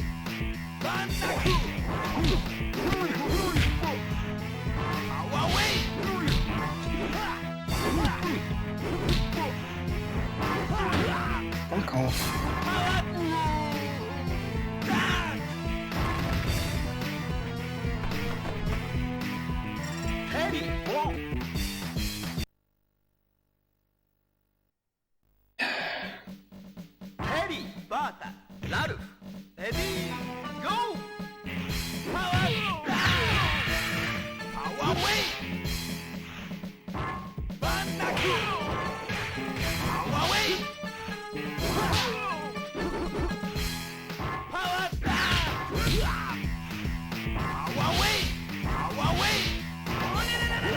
Oh, jumped into that. No.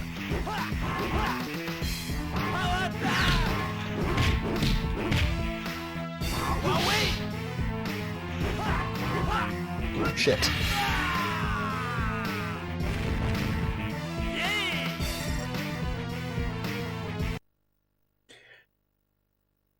There are just certain things about the way SNK games feel that I've never been able to get used to, and it's just I don't care enough about the characters to want to learn them.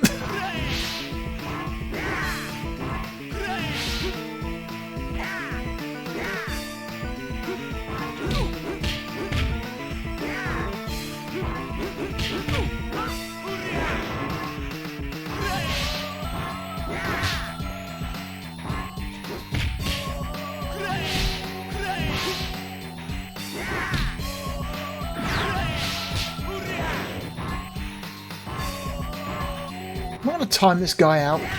Okay, no.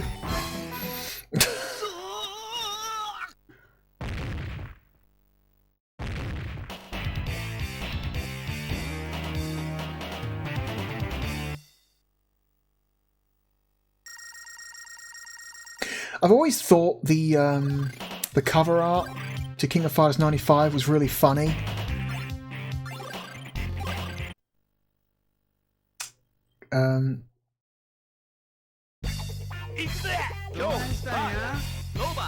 because the way he looks, I'm just going to pause for a second here so I can say this, but the way he looks on the cover art up there with his hand in front of his face like that, in my mind, I always thought it looks like someone in the very close vicinity to him has ripped a massive fart and he's shielding his nose to try and not smell it. That's what that looks like to me. That's what that looks like he's doing. He's like, oh my god, it smells, no! That's what he's doing. That's what that looks like. That's what you're doing, Kyo. That's... Just wanted to add that.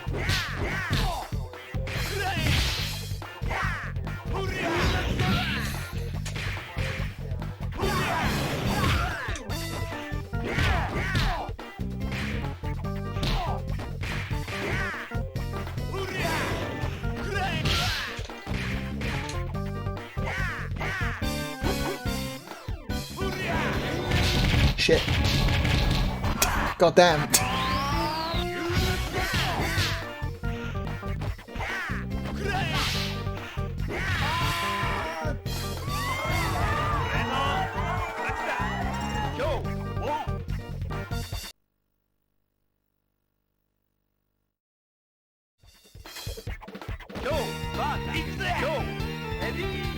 Mirror match.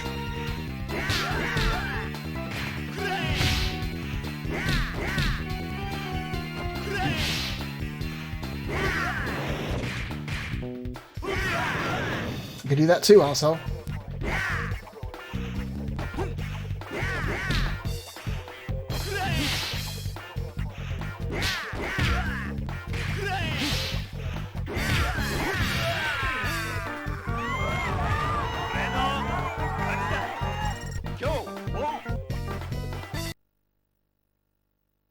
Okay. King, ready, go! Oop.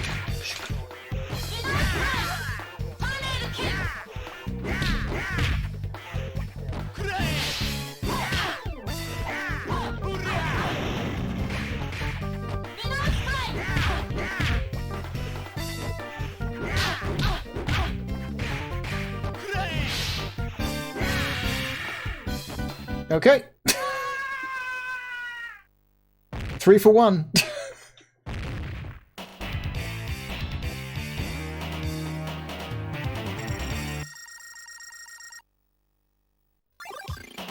Okay, who's next?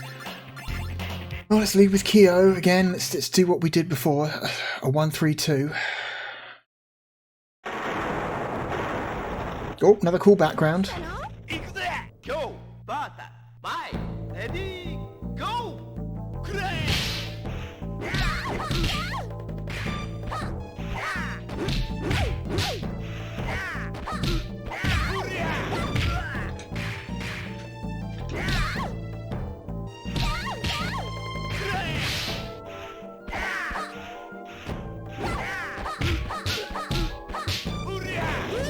God damn it.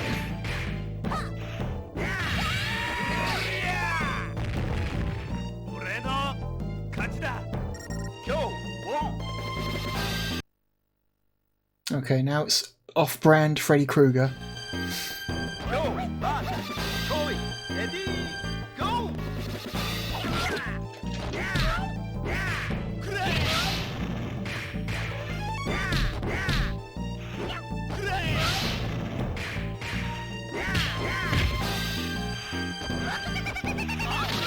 Oh shit.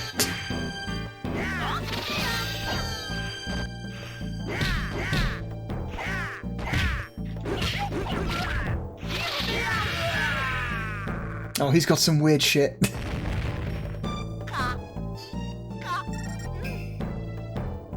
Freak. Oh dear.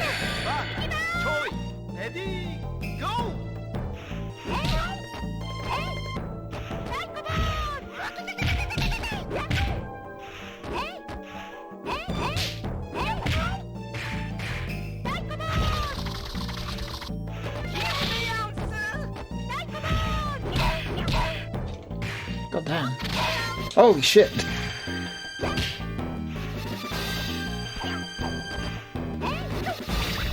Oh, fuck. This little fucker sucks. Okay. Whatever.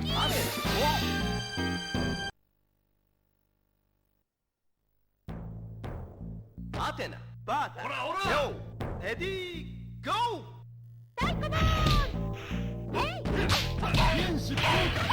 God damn.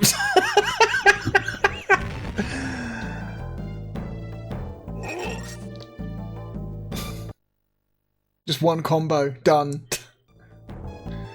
Ready, bata, yo, ready, go! Bandaku! Bandaku!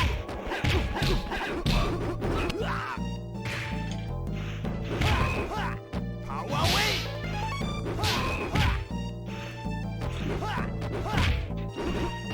Power down! Oh shit.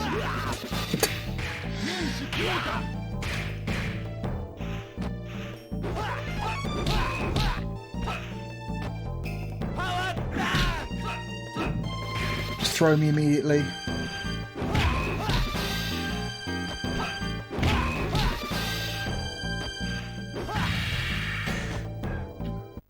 Okay.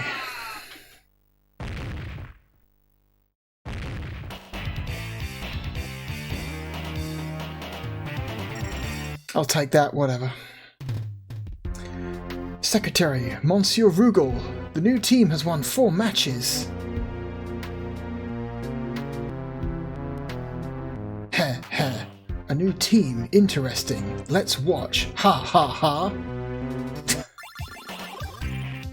I like to imagine that's how he actually laughs. He goes ha ha ha.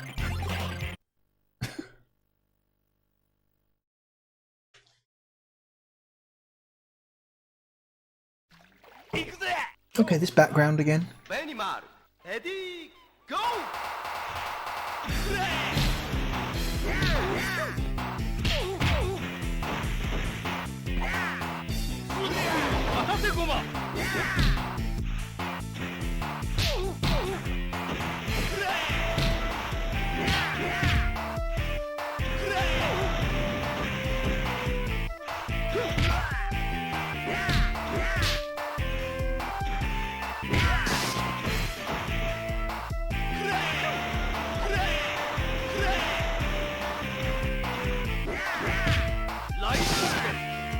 Okay, guy's got some bullshit.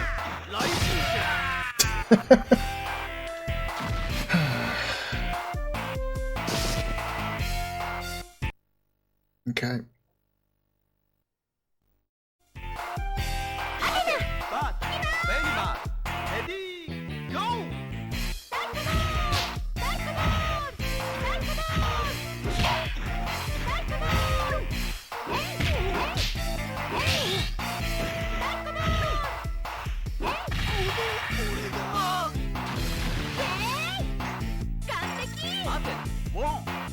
Okay.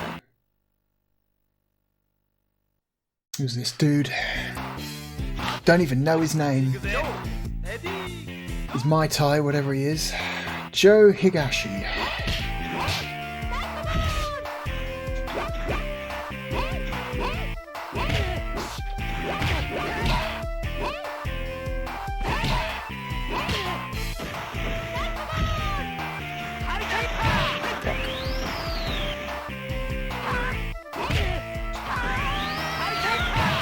Okay.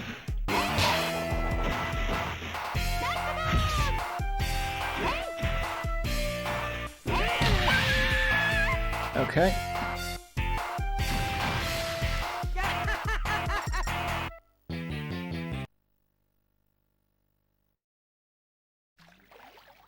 Ready, bata, Joe, come on. Ready, go! Power away! Power down! Power away! Bandaku! Kick! Bandaku!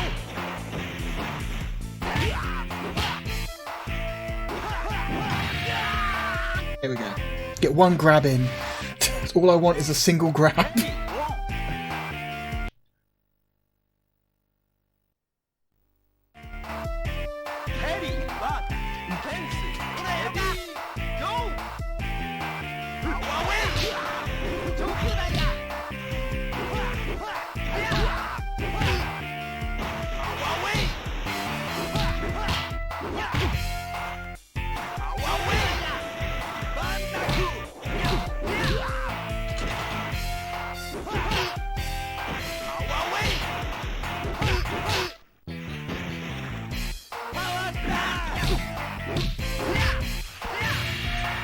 Okay.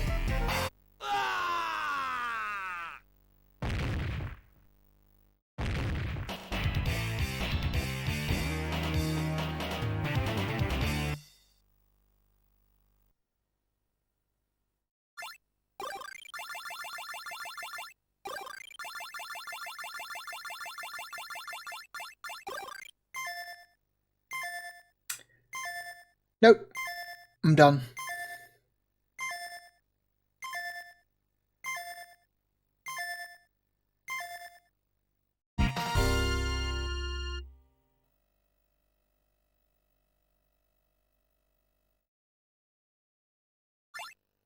Yeah, it doesn't matter.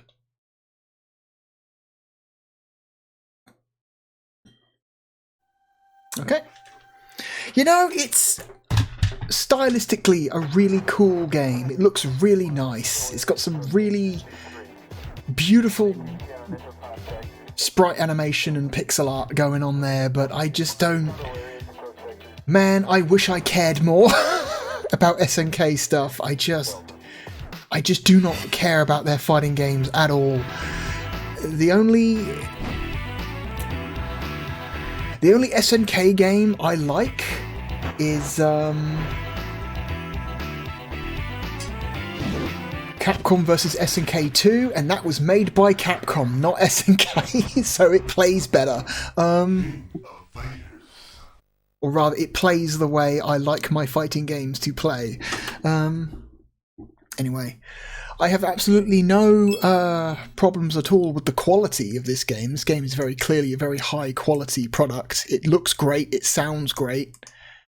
Unfortunately, it's just not a fighting system I'm particularly fond of.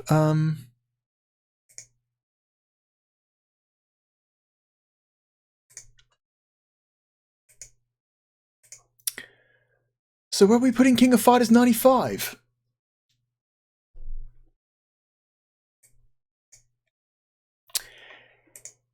I mean...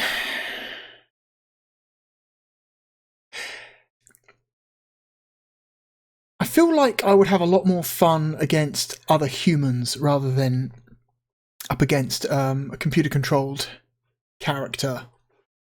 Because there's always certain things that the CPU does in old fighting games that are kind of bullshit. Like the CPU will almost always win, you know, like grab-offs, you know, if you try and get close to someone to grab them, they will always grab you first. That's just, I feel like that's just something computer-controlled opponents always do in old fighting games. I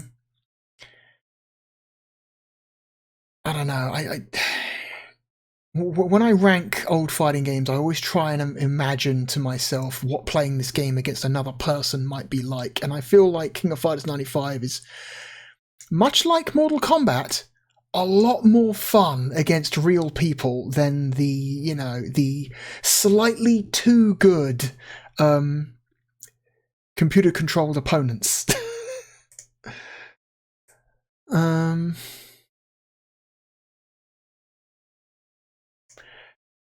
I think though I do think it's a lot better than Ultimate Mortal Kombat 3. I would take this over Doom. I would take it over Thunderhawk 2. I think it's a better game than Striker 96. I like it more than Virtua Fighter 1. It is, I think, a better game than Street Racer. I would take it over Sonic 3D. I would take it over Wipeout 1. I would take it over Mega Man X3. I would take it over Space Hulk. I think it's a better experience than Amok.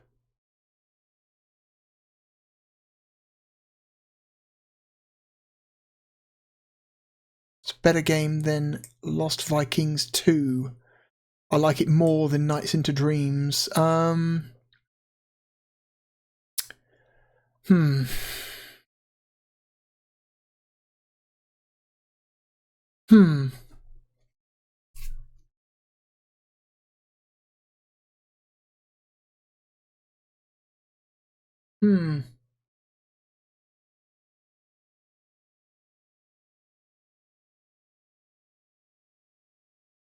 Okay, let's come at this from the other side, from the other angle. I think Virtua Cop 2 is a better Sega Saturn game.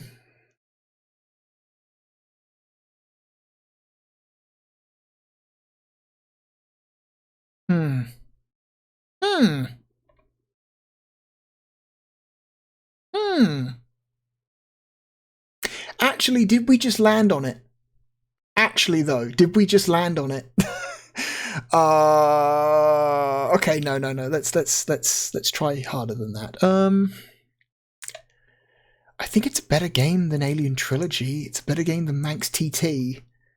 I would take it over Golden Axe The Duel. I would take it over Worms. I would take it over Die Hard Arcade.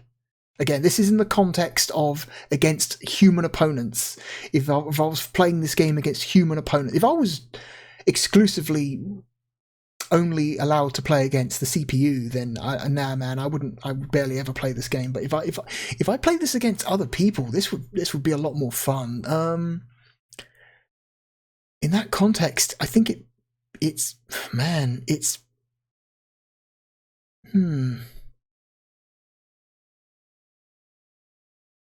I mean, I would take Street Fighter Alpha 1 over King of Fighters 95.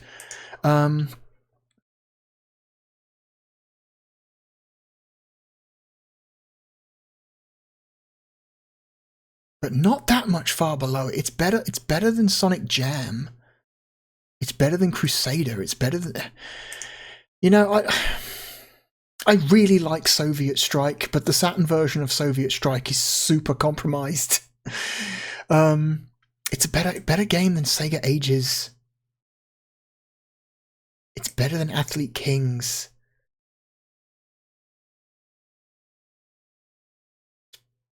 Oh, it's right here. It's here somewhere. It's in the high 20s.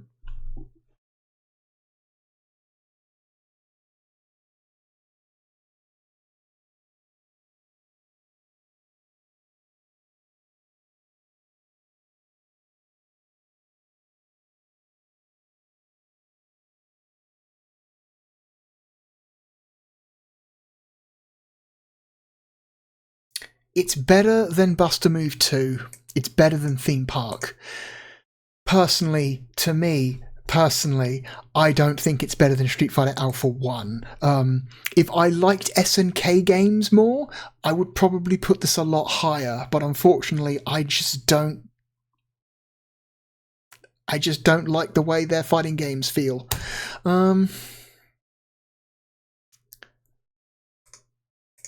There we go. The King of Fighters 95 is our new number 28. A good position.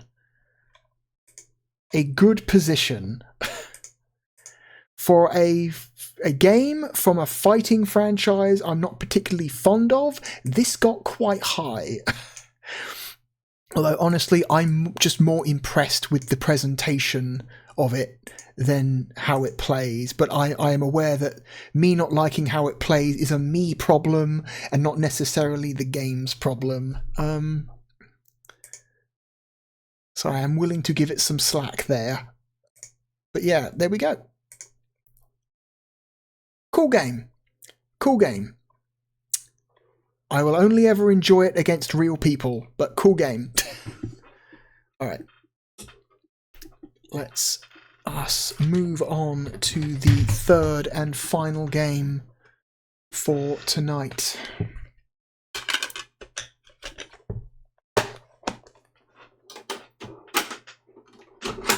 I will pack these away in their box later. I will not do it right now.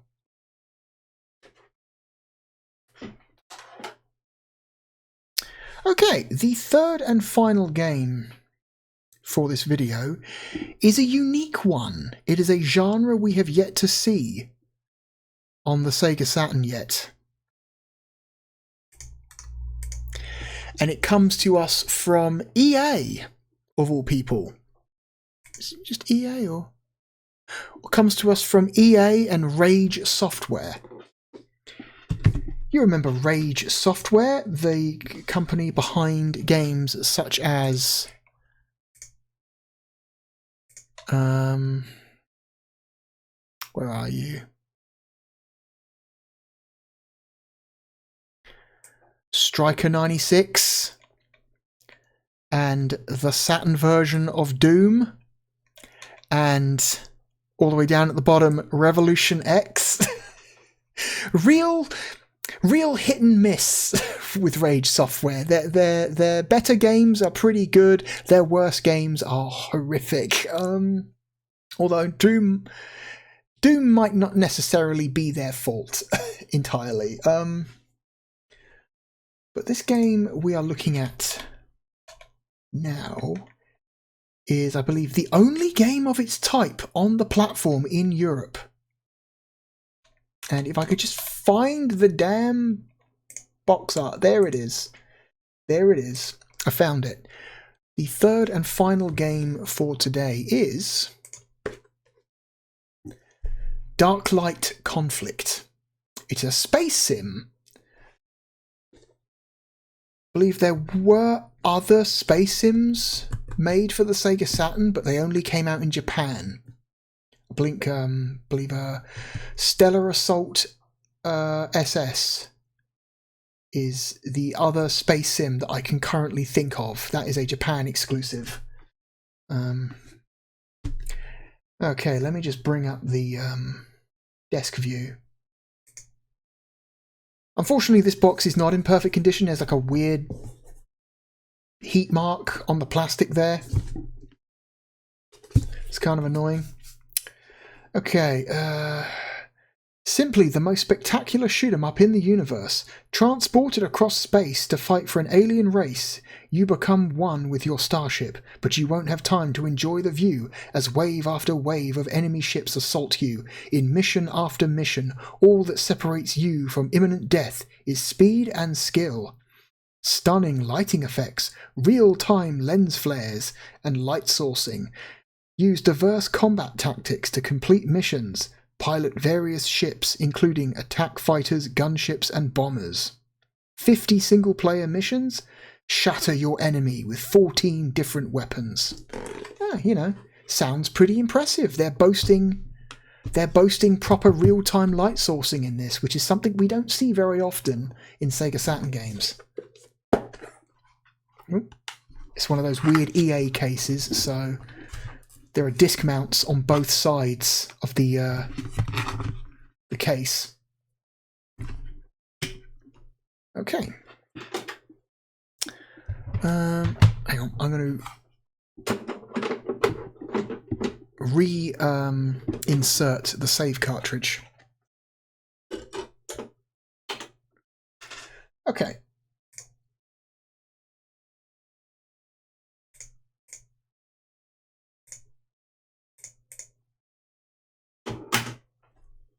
Let's play some Darklight Conflict. This game also came out on MS-DOS and the PlayStation 1.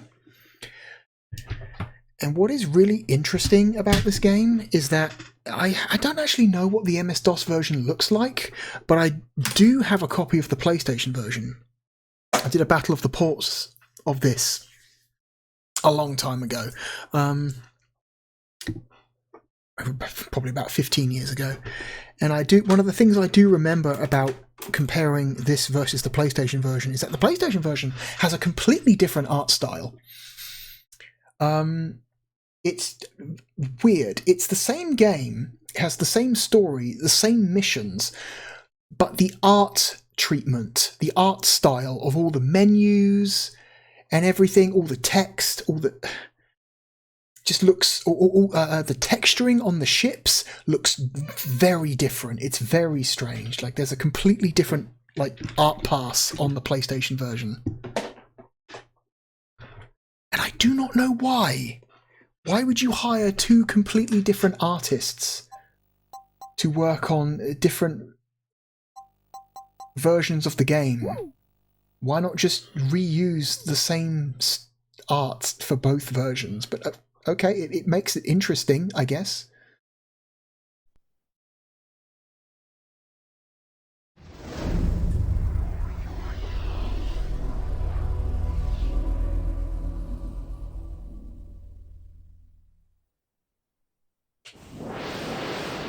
This game apparently supports the 3D pad, so I've plugged the 3D pad in.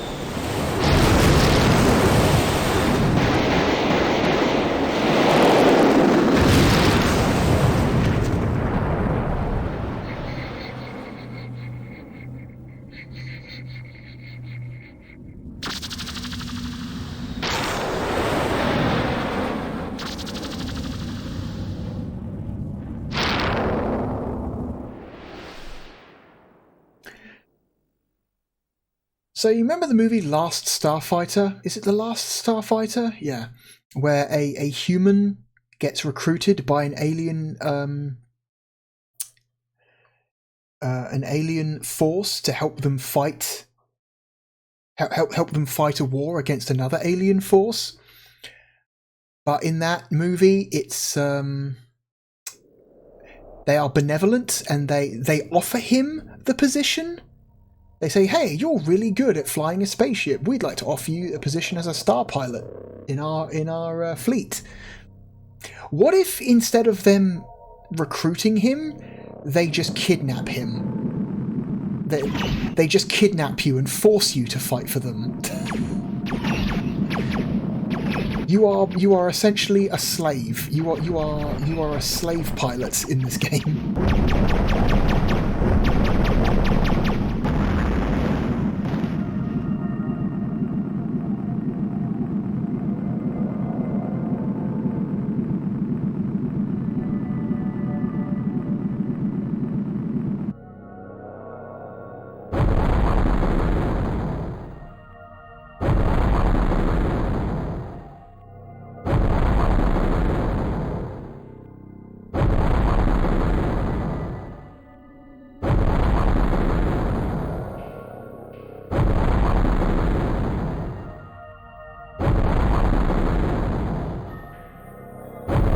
I like this high score table.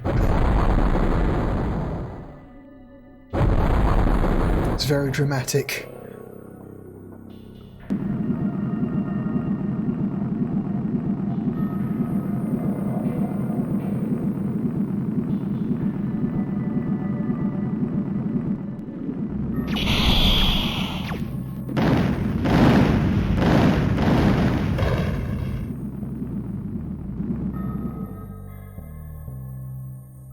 Okay. Oof, I like these big, massive, like weird looking like flags. Like they took the wavy dial on these flags and turned it all the way up. Like these flags are extremely wavy. They are undulating like crazy. Like, oh my god. Okay.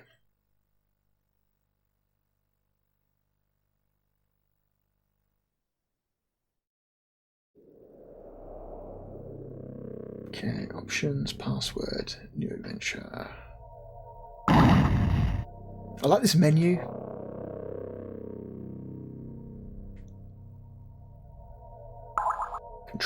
controls. Okay, so I have again, this is another game that does not accurately reflect what controller you have plugged in at the time, because I've got a 3D pad plugged in right now and I am in fact using the 3D thing on the 3D pad to navigate, and it's just showing me regular controllers, so not good. Okay, bank right, bank left, fire main weapon, accelerate, decelerate, fire cannon, select weapon, view select. We can do fire main, fire cannon, select weapon, decelerate, accelerate.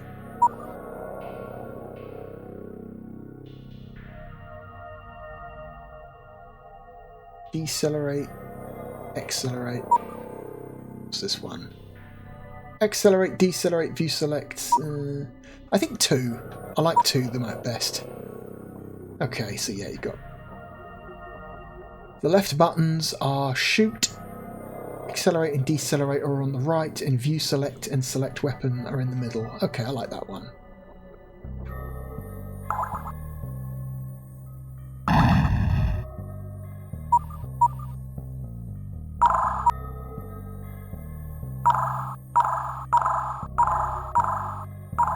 Turn the sound effects down a little bit. This game's quite loud.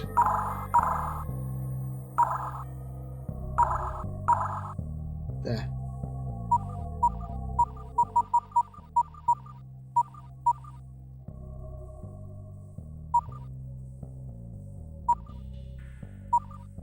Let's change the stereo.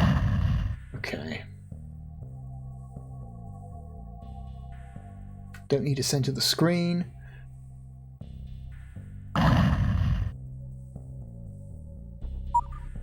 Choose a mission, arcade mode, new adventure.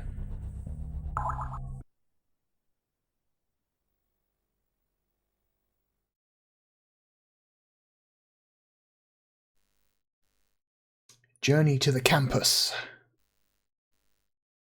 Okay, so the game gives you a bunch of training missions initially to get you used to the controls.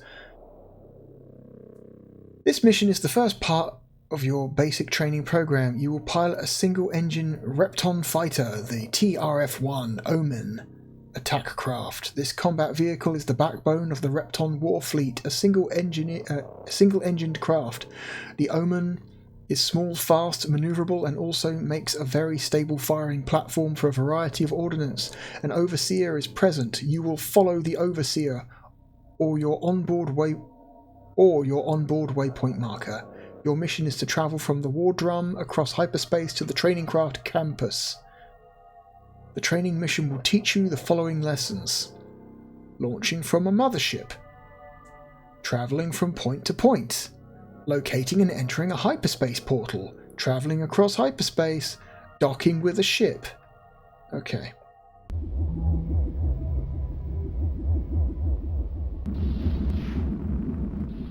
Follow instructor to the hyperspace portal. The green pointer on the HUD is pointing towards the hyperspace portal.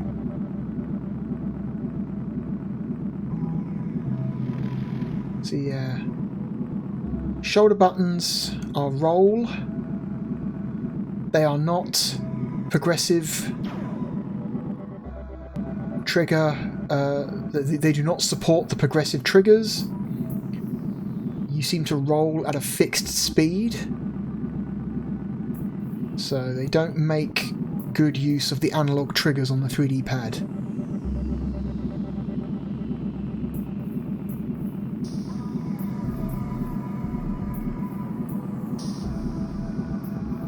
Okay, the movement is... Okay, the pitch and yaw is analog, but not to a great deal. There's like 2 movement speeds. There's slow and then there's fast.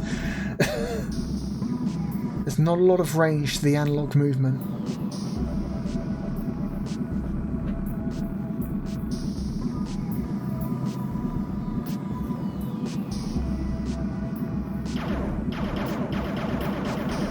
Okay, A button shoots. say is probably your main weapon. I don't have a secondary weapon at the moment.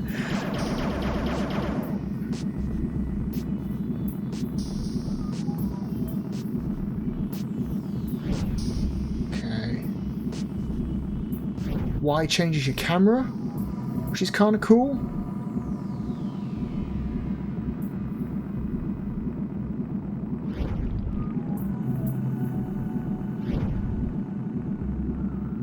Cockpit view, a third-person view, which doesn't seem that useful, or a locked on to whatever you have targeted view.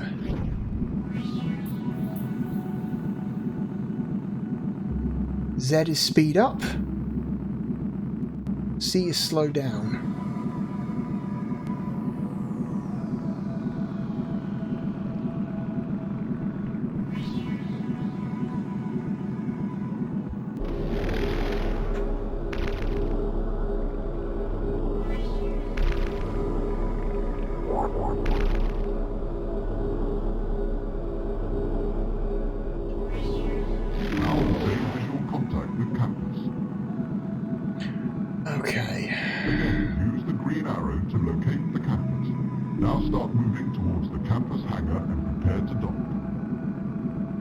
Towards the space station hangar. You have clearance to dock with the campus.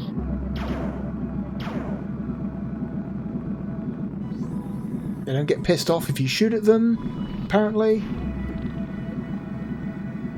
I do like the big elaborate animated interior. That looks neat.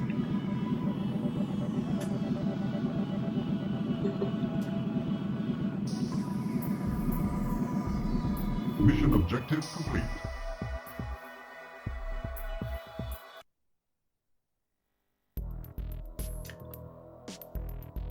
Human, you are aboard the training craft campus. Here you will be instructed in basic space combat skills by our experienced training overseers. You will experience all of the current Repton craft and weapon systems during this training regime. You will succeed, human. And there's our password.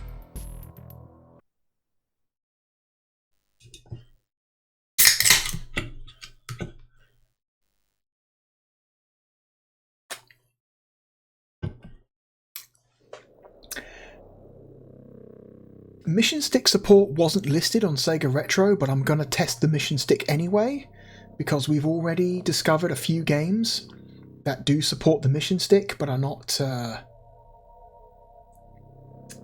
advertised to do so, so we will check that before we finish today. When larger craft and motherships are under attack, external gun pods are positioned to defend them. Gun pods are static gun placements. All Repton pilots are required to complete gunnery training. You must destroy all computer-controlled craft to progress to the next section of the training program. Okay. Prepare to release drones. Get ready.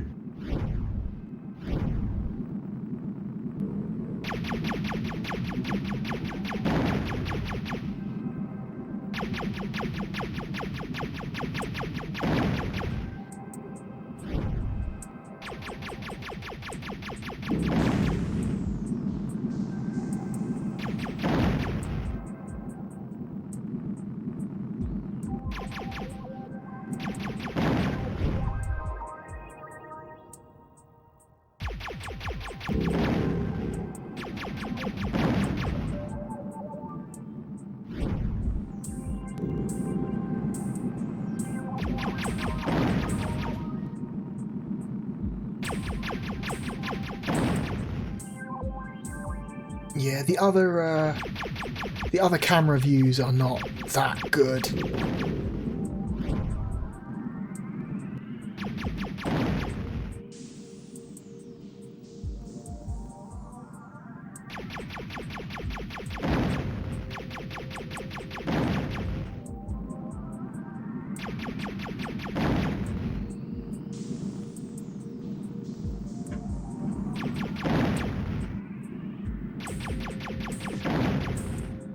So I've noticed something about the movement. It's not true 6 degrees of freedom, because you can point all the way up and all the way down, but there is a theoretical point when you're looking straight up, that you can't look up anymore. You can't continue to, unless, I don't know, maybe it's because I'm in a gun emplacement and not a ship.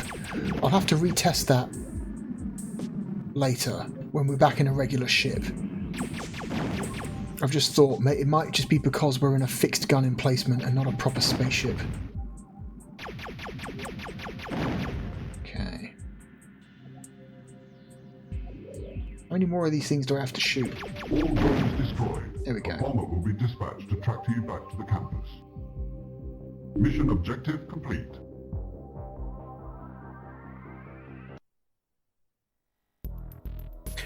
Gunner training was successful. Proceed to next section of training regime. Regime? Regime? Regime? People disagree on how to pronounce that word. I feel like it depends on context. A regime and a regime, or a regime. It depends who you ask, depends what the context of the word is. People change the pronunciation of it.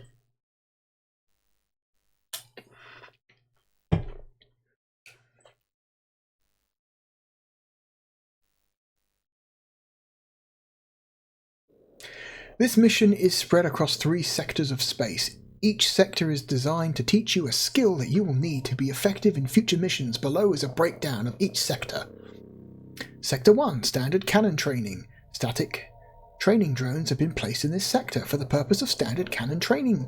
Pressing your secondary weapon fire button will release 2 rounds of standard energy. Destroy all drones and progress to the next training sector. Sector 2, Shield Training. Armed training drones have been placed in this sector for shield training. Destroy all drones and progress to the next training. Destroy all drones and progress to the next training sector. Sector 3, Basic Dogfighting. We have released computer-controlled fighters in this sector. You will use the skills acquired in the 2 previous sectors to destroy all fighter craft. Okay.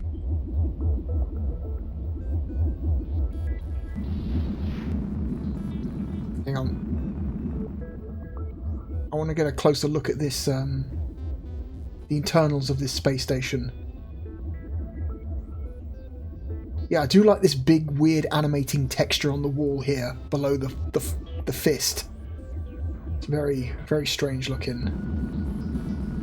Alright. Locate and enter hyperspace portal. Okay, let's just... Okay, yeah, we do have complete 6 degrees of freedom. Yeah, the only reason I couldn't move past a certain point in the previous mission was because I was in a fixed gun emplacement. That's why.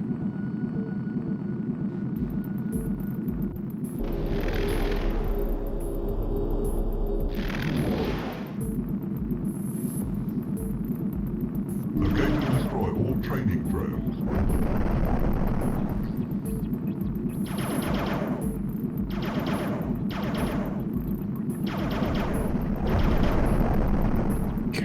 Destroy these things.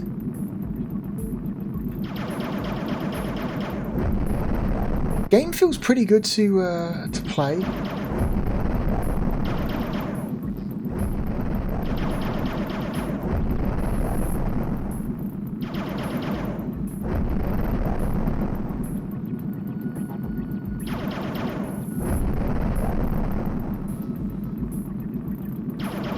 Training drones destroyed. Locate and enter hyperspace portal. It's over there.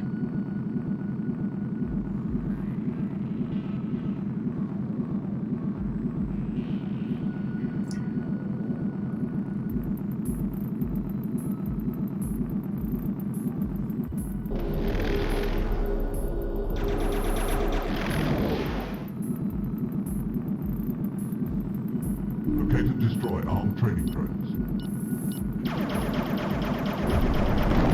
Okay, these ones shoot back. Okay, good to know.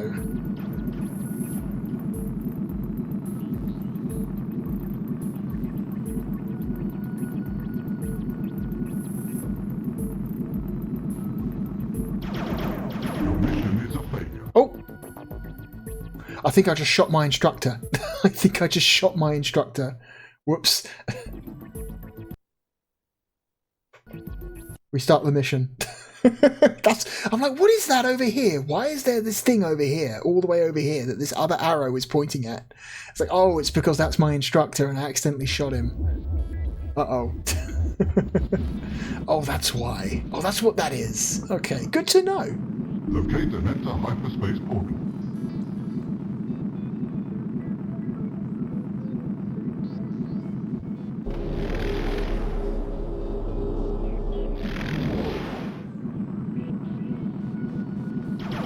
Locate and destroy all training drones. Let's do this again.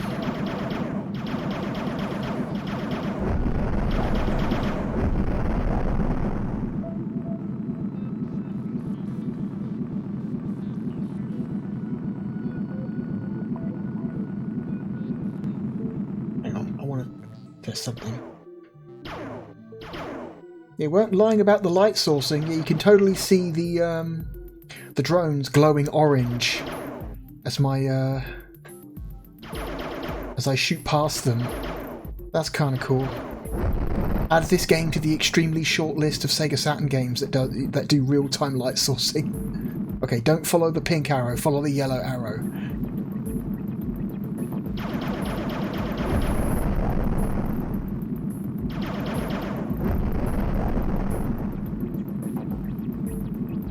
It's like virtual hide, exhumed. I think Quake does real-time light sourcing.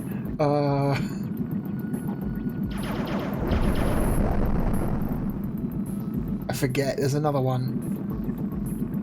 Burning Rangers does real-time light sourcing. I forget what the other one is. There's another one.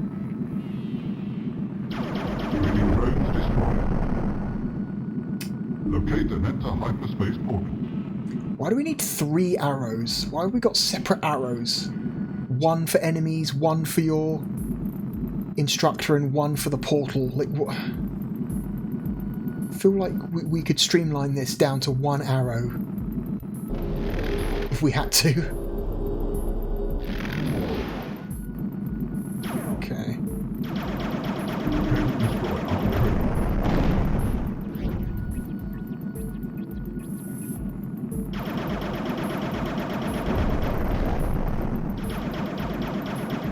This is incredibly impractical to use this camera view, but it sure does look cool.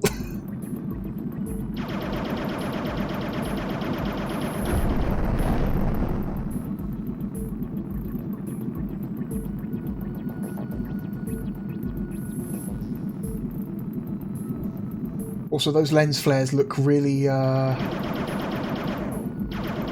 really not great. Arm training drones destroyed. On the back, it's funny when on the back of the box they're boasting about their cool real-time lens flares, and you see what they actually look like, and it's like, woof, they don't look great at all. They actually look pretty bad. Maybe don't boast about them.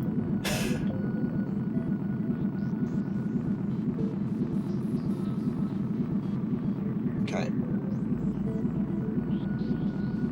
Also, the HUD appears to be slightly transparent. If you look at the edge of the star there on the left-hand side of the screen and see how it intersects with the HUD, you can see that the HUD is slightly transparent. So there are some real-time, some like real transparencies in this game, just not the ones you want.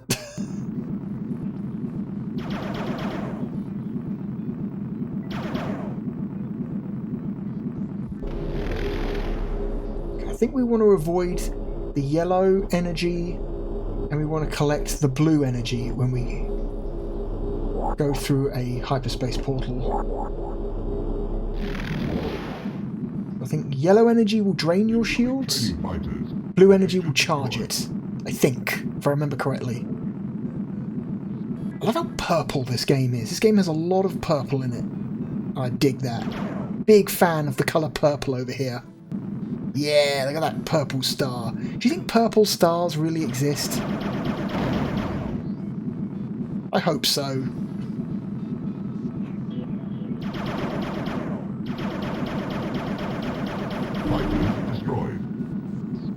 Just the 2? Really? Locate and enter hyperspace portal. There's my instructor, yeah.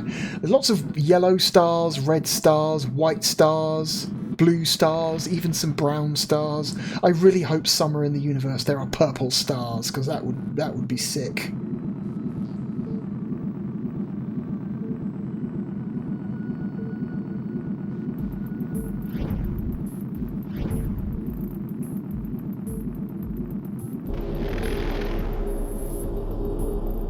We have permission to dock.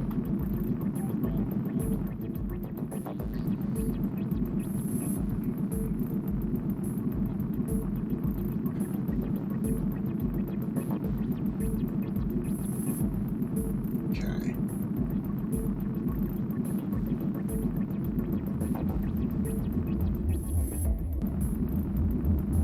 Oh, this one's moving. So look, if I stop moving, it travels away from us. You've got to kind of match speed with it a little bit. Mission objective complete. This game's neat. I like this game. It's been a long time since I last tried playing it, so a lot of it has slipped my mind, but I do remember liking this. It's a little rough in spots, a little rough around the edges at times, but I think this game has good bones. It's like a decent little space sim, you know? It's no Colony Wars. If you want to play a console space sim in the 90s, there's not much better you can do than Colony Wars for the PlayStation. But you know what? Darklight Conflict's not bad. Not bad. Plasma Cannon Training. The Plasma Cannon is a medium-speed, medium-range weapon capable of delivering devastating damage. Armed training drones will be your primary targets in this sector. Destroy all drones before proceeding to the next training sector. Laser Cannon Training. The Laser Cannon is fast, long-range weapon system, but lacks the power of the Plasma Cannon. Okay, so Plasma Cannon is short-range, high damage. Laser Cannon is long-range, low damage. Gotcha. Again, armed training drones will be your primary targets in this sector. Destroy all drones before proceeding to the next training sector.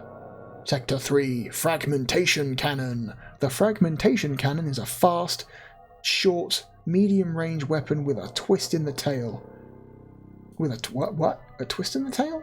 At a predefined distance, the fragmentation round explodes, shooting many fragments in every direction. Any craft colliding with fragments will be heavily damaged. Oh, that's interesting. So it's like a, like I said, like a medium-range, like area of effect weapon. That's an interesting idea.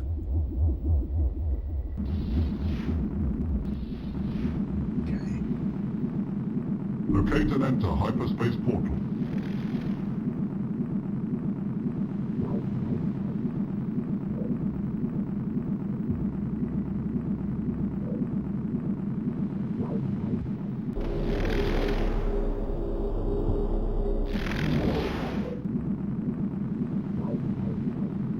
Engage and destroy drones using plasma cannon only. Okay, so secondary weapons. We only have one secondary weapon. Drones destroyed. Engage and destroy drones using laser cannon only.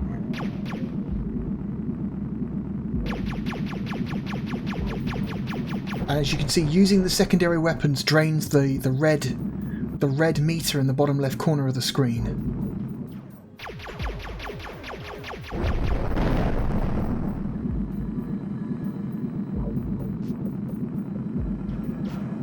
Drones destroyed. Okay. Engage and destroy drones using fragmentation cannon only. What kind of range are we working with here?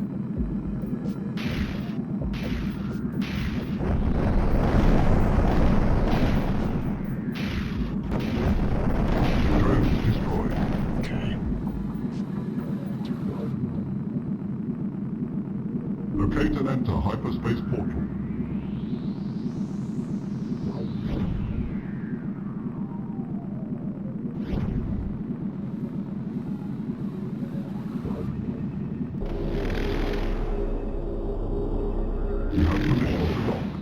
Okay, that was a quick one.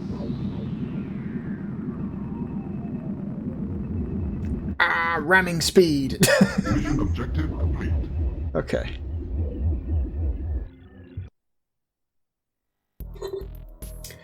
Advanced cannon training completed. Missile training, awesome.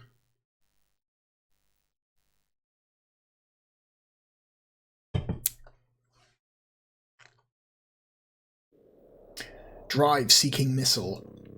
Drive-seeking missiles are powerful long-range weapons. This missile will automatically lock onto the nearest propulsion drive of any craft. Any craft. Oh dear. Watch out for friendlies. Once you have a lock, pressing the primary fire button will launch a single drive-seeking missile. Armed computer control fighters will be your primary objective in this sector. Destroy all fighters before proceeding to the next training sector. Screamers. Screamer missiles are powerful, medium long-range weapons. This weapon is a simple aim and fire system, much the same as the cannons used in previous training missions. Pressing the primary fire button will launch 2 screamers. So basically they're dumb fire missiles. They don't track at all, they just fly in a straight line directly ahead of you. Gotcha. Armed computer control fighters will be your primary objective in this sector. Destroy all fighters. Widowmakers are so dumb. What are we doing? Why are we making really edgy names for different weapon systems? Come on now. Widowmakers are small. Do aliens have a concept of what a widow is? Did this alien race that we're enslaved by and fighting, being forced to fight for, have a concept of marriage and therefore have a concept of what a widow is? Strange. These are questions I want answered. Widowmakers are small, fast and deadly missiles. They automatically lock onto the nearest enemy target. Once you have a lock, pressing the primary weapon fire button will launch a single missile. Armed computer-controlled fighters will be your primary objective. Destroy all fighters. Okay. Locate and enter hyperspace portal.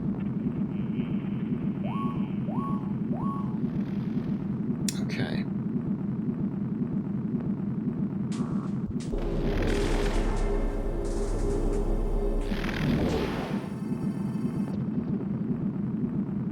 Engage and destroy training fighters using drive-seeking missiles only.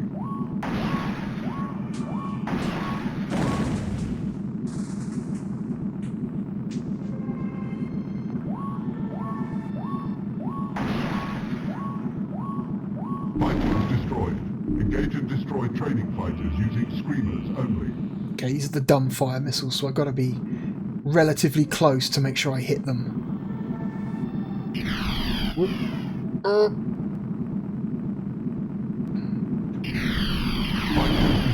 Okay, they only destroy training fighters using Widowmakers only. I like that they only give you one fighter to kill to make sure you get it with only the 20 dumb fire missiles you have.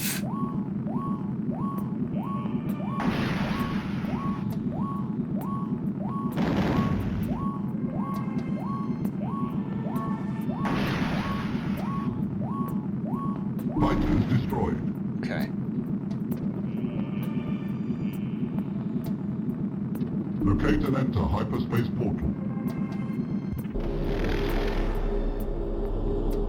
You have clearance to dock with the campus.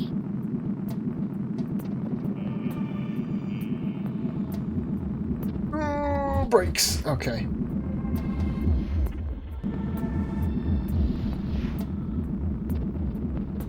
Mission objective complete.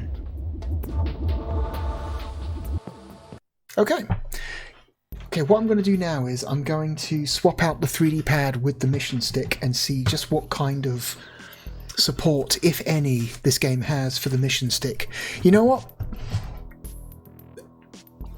I would be very, very disappointed if this game doesn't have any kind of mission stick support, because this kind of game is what the mission stick was truly meant for, so I will be very sad if there's no support whatsoever. Even if it's bad support, you know? It's just like they just took existing controller inputs and mapped them to the mission stick, like we've seen in a couple games already.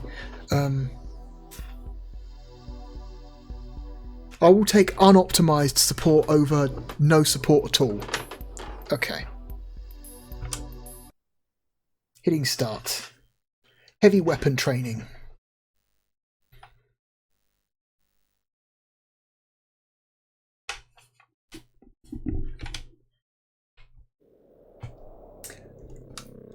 Oh, yes, we have support. Okay, Sector 1 escort missiles. Escort missiles are multi-role missiles that behave like wingmen. What? Pressing the primary weapon fire button will launch a missile, which will form on your wing. When the missile detects an enemy, it will automatically lock on and proceed to the target. Computer-controlled fighters will be your primary objective. That's weird. That's a weird idea. A virus bomb. Virus bombs are used to disable enemy craft weapon systems. Once you have the target in your sights, press the primary fire button to release the virus bomb. The bomb then proceeds along your heading at the time of weapon's launch towards the target. Okay. Reactor bomb. Reactor bombs are very powerful bombs designed for heavily protected targets. You must be travelling towards your target at a high speed before releasing this bomb. Training barges will be your primary objective in Sectors 1 and 2. Destroy all barges to complete the mission. Interesting. Locate and enter hyperspace portal. Okay, first of all I'm going to test out the mission stick. Okay. Oh no. Uh-oh. Yeah. It's unoptimized. They've mapped a D-pad onto the stick again. That sucks. Yeah, there's no analog input at all with the mission stick. It's not even like the 2 stages of movement like you get on the 3D pad. It is completely dead still, and at some point you hit a certain threshold and then you just turn at full speed. They're treating the stick like a D-pad, which never feels good. Okay.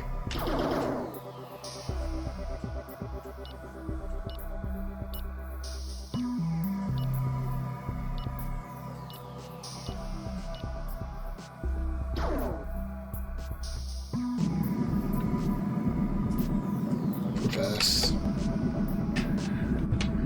That sucks. Okay. I mean, it's probably probably not that much worse than a regular controller. But yeah, I hate how mapping D-pad inputs to an analog joystick feels. It just doesn't feel good at all. Yeah. Oh well. Can't win them all. At least they bothered to put even unoptimized support for the mission stick in this game.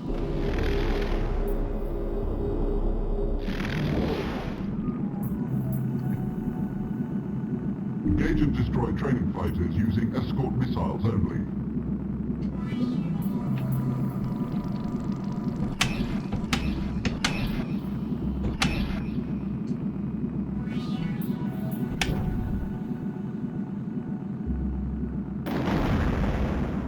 That's cool. Oh, and the ones that don't hit will start following you again. That's kind of weird.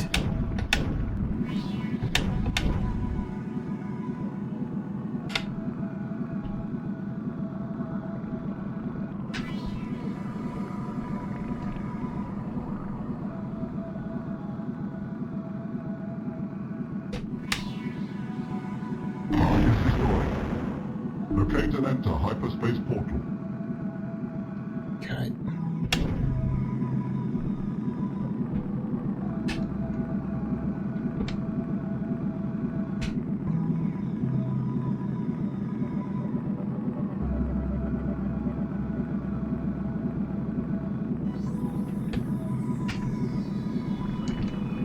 There it is.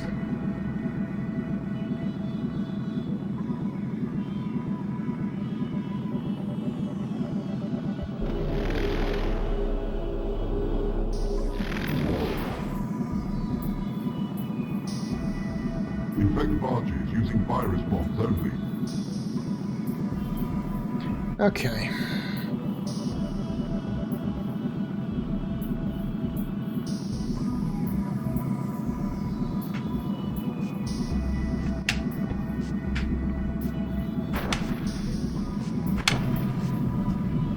Yep.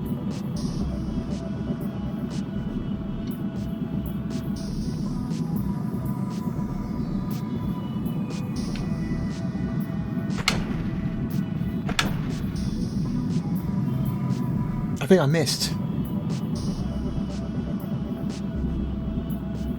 Uh-oh. I think I missed. I missed. Okay. Your mission is a failure. They just went straight past. They didn't home in at all. Oh, God. Oh, God. What?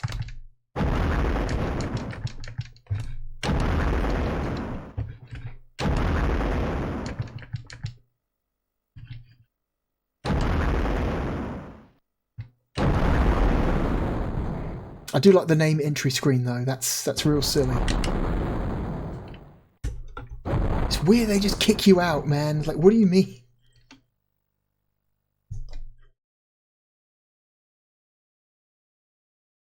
Can I continue back to the mission I was in?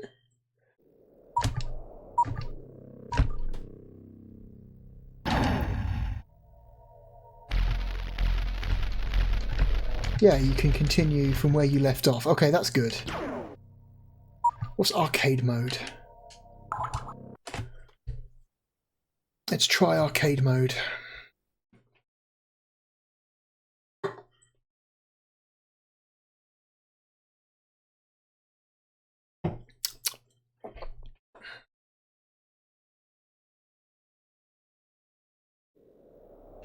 We have no specific instructions at this time other than get some. Good luck, pilots. Okay, just wave-based. O1 forces entering War Drum sector. Prepare for battle. Incoming O1 fighters.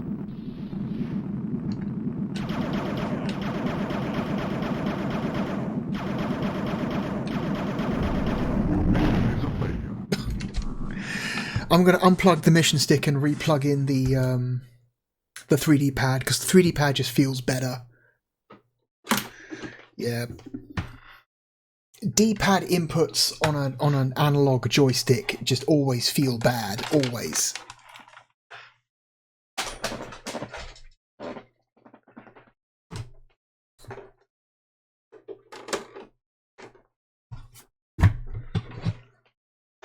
Alright, let's...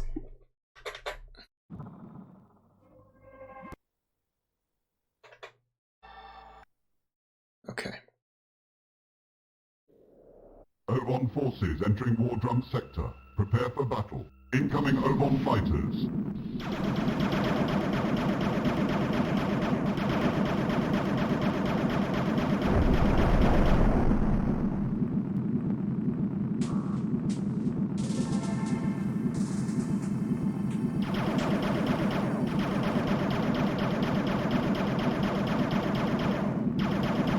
Incoming O1 gunships.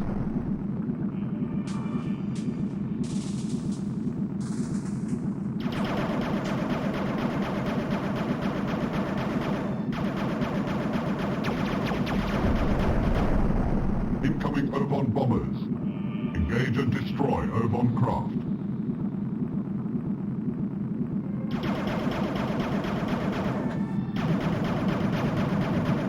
Your mission is a failure. Damn, you die quickly. Holy shit. You die really quickly.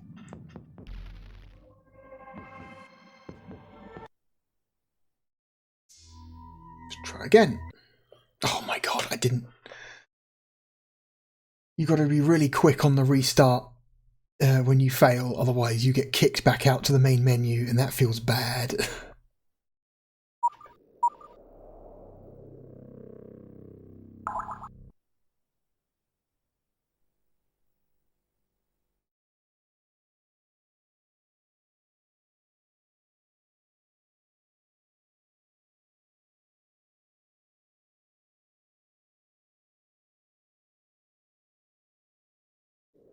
OVON forces entering War Drum sector. Prepare for battle. Incoming OVON fighters.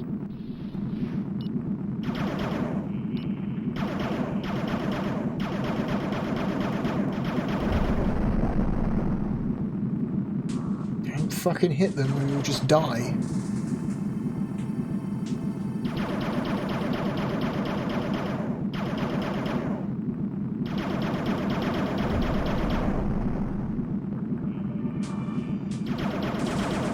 Incoming OVON gunships.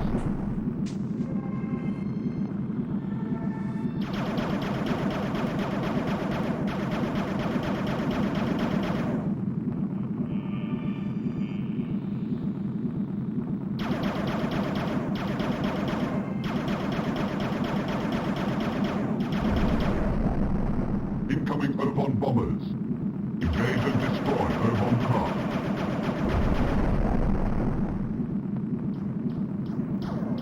What the fuck? Something was on me and I couldn't escape him. I didn't know where he was, I didn't know where he was shooting from, and he just completely drained my health. Yeah, you die real fucking quick in this game in a way that's not cool. One more time.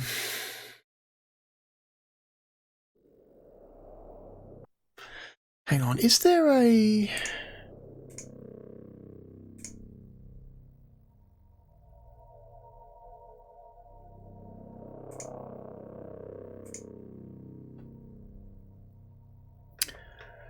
Okay, yeah, there is, okay. Options menu.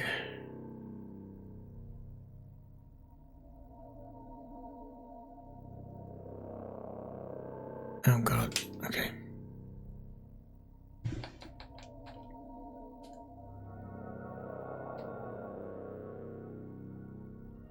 Okay, so here we go, options menu. Down, down, up, X, left, left, R, left, start.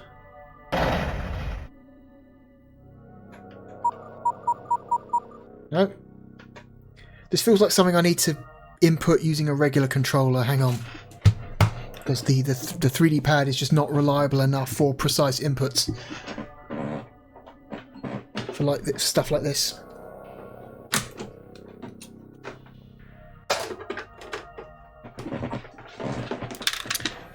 Oh god damn it.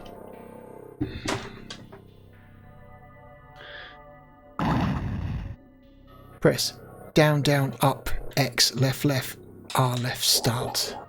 Okay, that worked. Got a new option, extra. Cheats, mission select. Smart bombs off, smart bombs on. Hard as nails on, hard as nails off. What does that mean? What do these actually do, though? Is this infinite missiles? Or not? Is this infinite health? I can't tell. I'm going to assume this is infinite health and this is infinite missiles. Okay. I'm just going to assume that's what those mean. Okay, so we've got all these missions. Holy shit.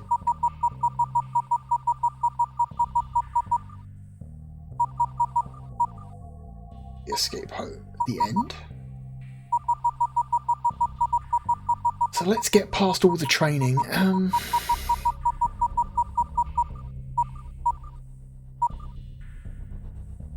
Tractor training. What is tractor training? Simulated battle. Journey back to the war drum. Route forging.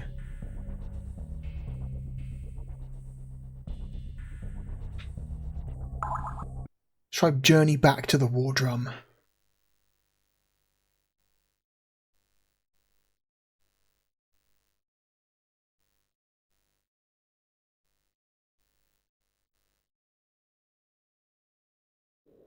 You have successfully completed the training. You are now qualified pilot. You must now rejoin Repton Fleet. Remember all of the instruction you have received. Your efficiency depends on it.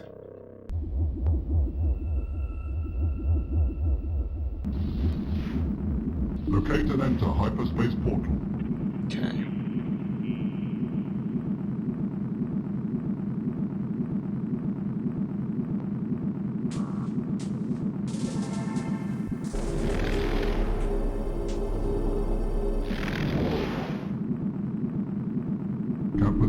command to Wardrum.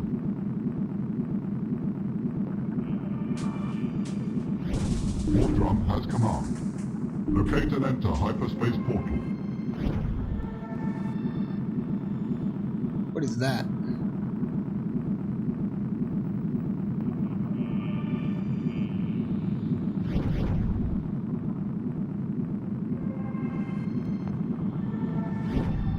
Okay.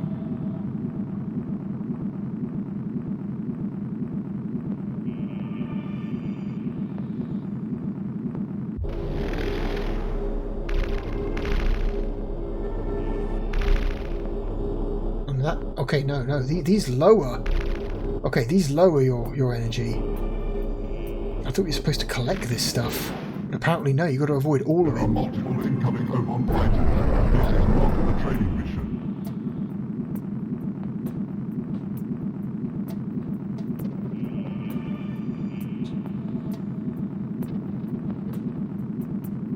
Locate and enter hyperspace portal.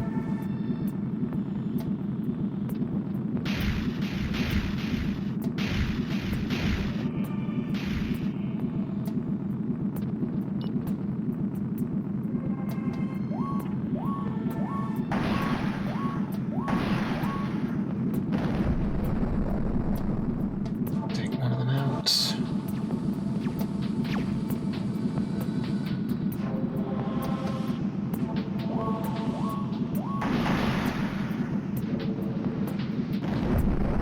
Okay.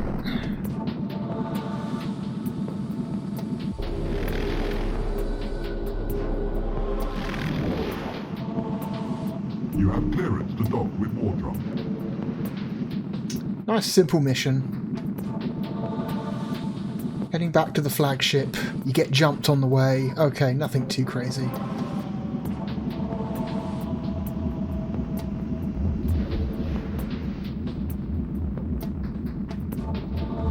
Mission objective complete.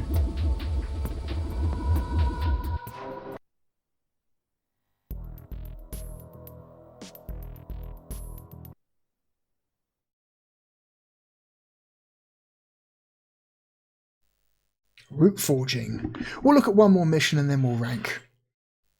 One more mission.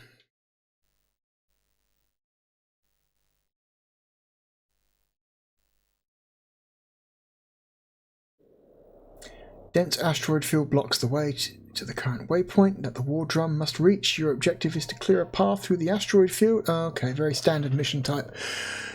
To allow the war drum safe passage, remember human asteroid fields are very dangerous places. Be extremely cautious. We will contact you when the asteroid field radar signature indicates that you have completed your task and we have obtained safe passage for the war drum.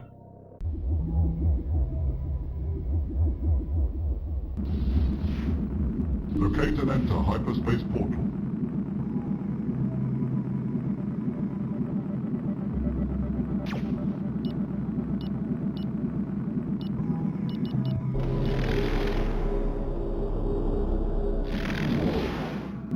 Incoming OVON craft. Engage and destroy.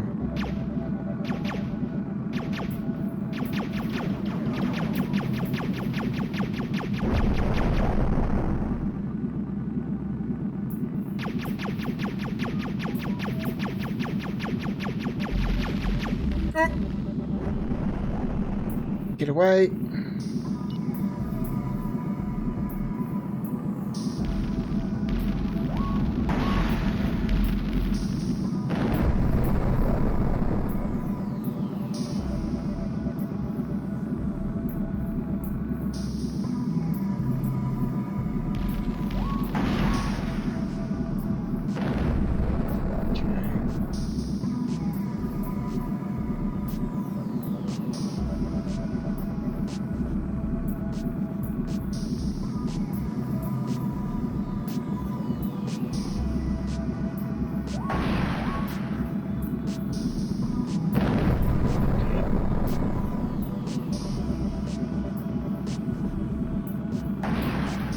God. Quite a few of them, isn't there? Oh shit, I'm out of missiles.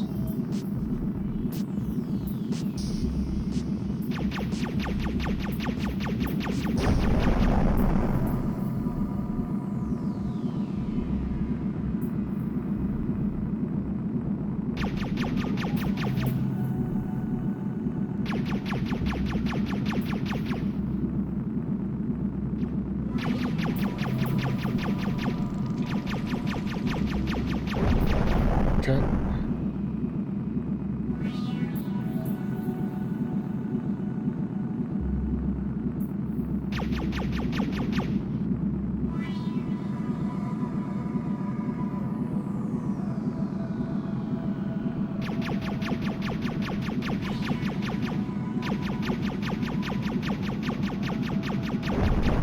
Okay, one more. Sector cleared. Okay. Locate and enter hyperspace portal.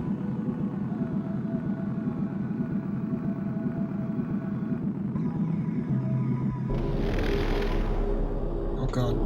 Void. Get off me. Fuck. Now. Hyperspace portal has been locked with a bracing unit. Destroy the bracing unit. Destroy the bracing unit. Okay.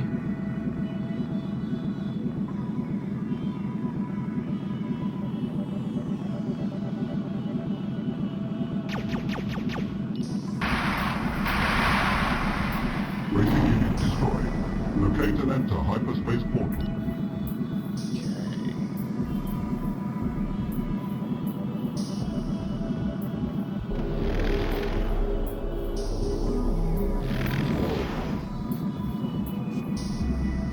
You have entered an asteroid field.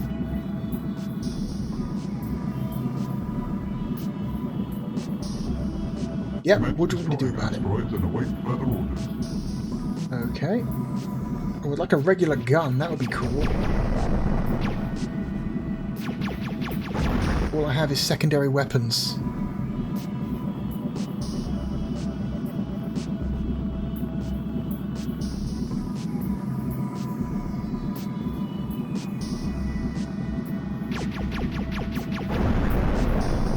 Kind of hard to see the asteroids. It would be nice if they stood out a bit more.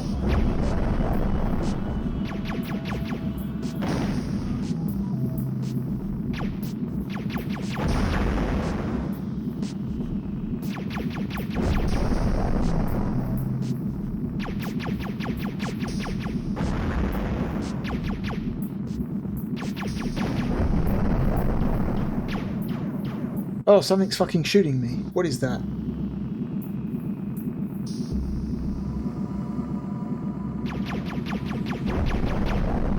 Okay.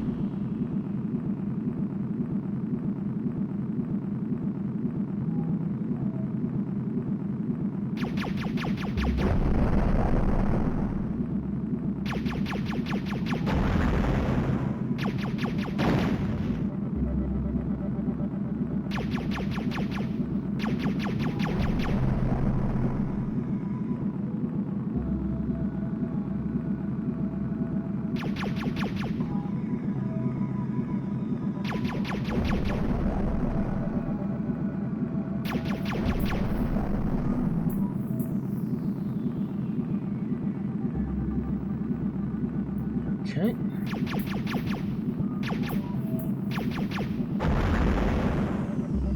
Continuing to shoot rocks.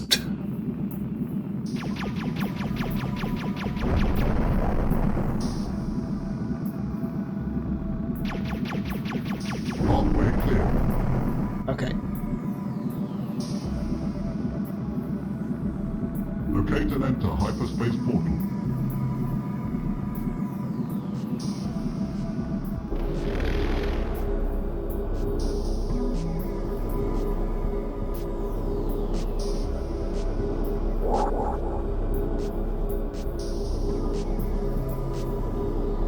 Incoming Obon craft.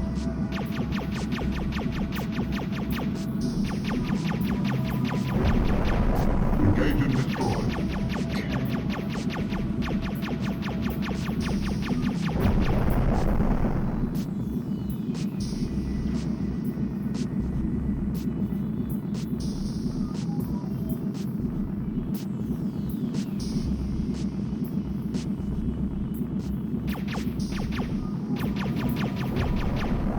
Oof.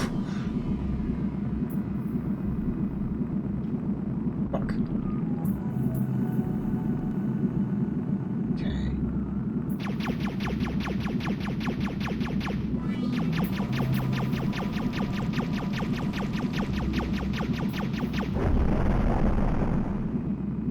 Another one? There's another one.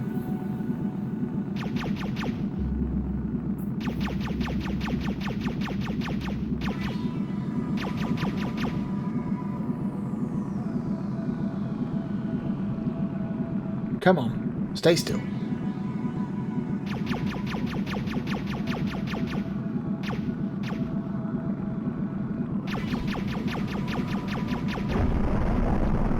Oh, more of them.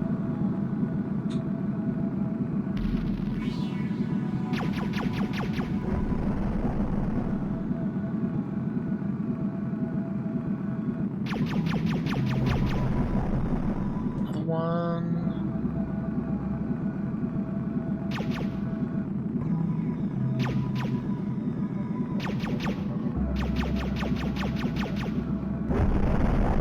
Okay, one more. Ooh. Don't ram into them. You will die as well. Okay. Locate and enter hyperspace portal.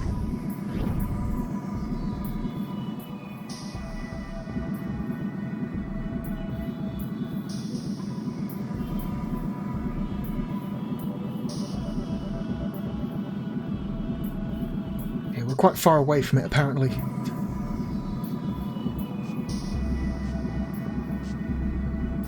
Okay, there it is.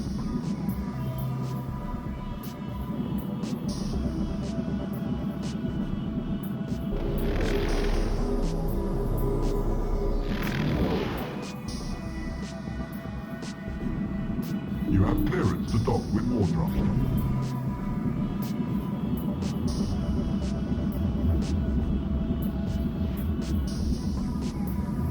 Okay. Cool. Mission objectives complete.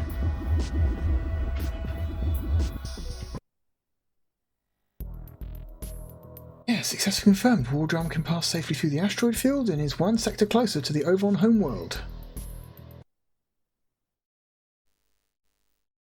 Okay, and the next one is an escort mission. Okay, yeah, I have no interest in that.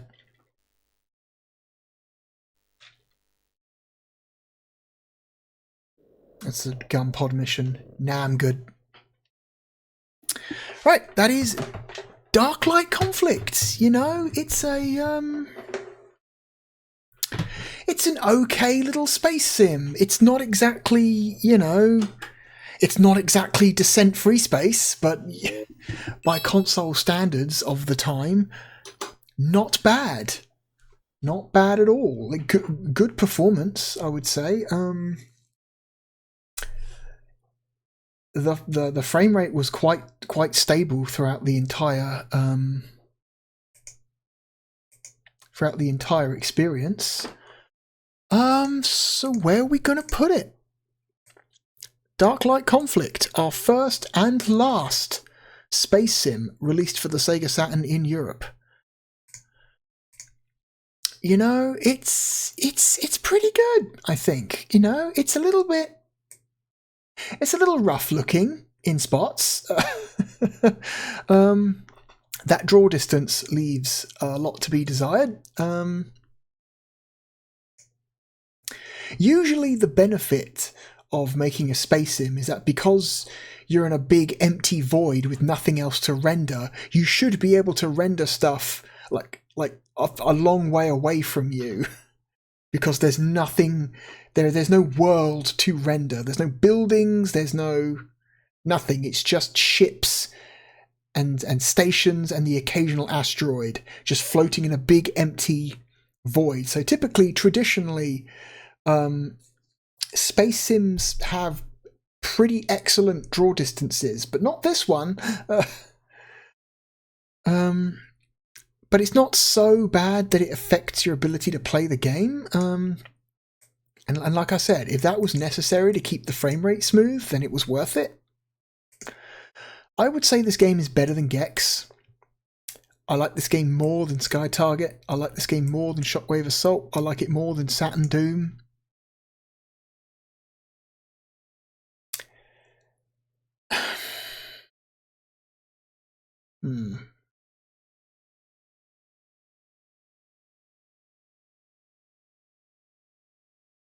Sega Worldwide Soccer is a better game.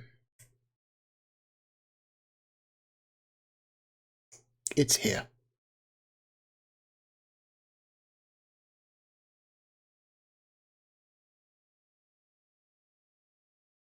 It's better than Black Dawn.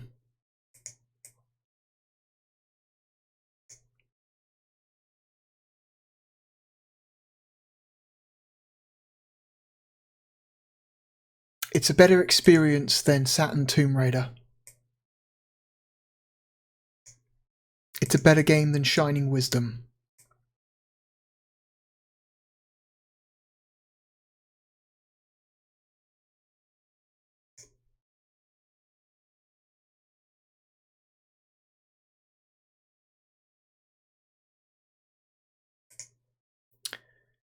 It is not as good as Firestorm Thunderhawk 2.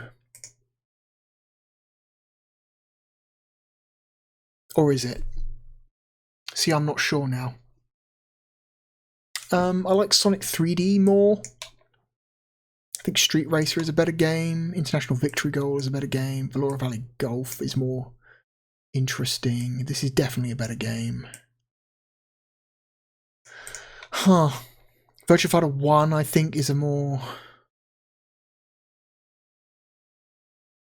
still a better game. Striker 96 is a better game.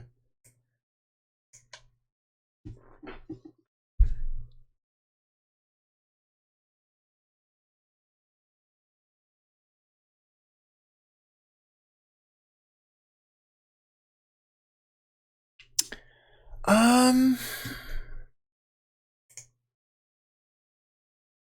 not sure. Is it better or worse than Thunderhawk 2? I might say, it might actually be a little bit better. It might actually be a little bit better.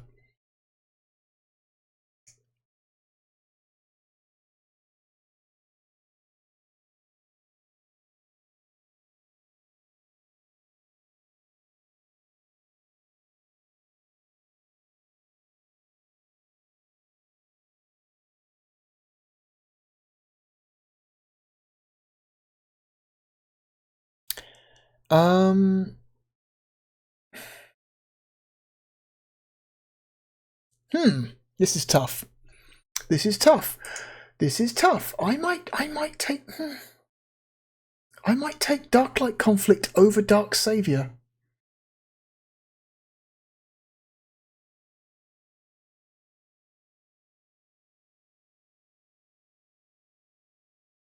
I might take it over Panzer Dragoon 1. I might take it over Shell Shock.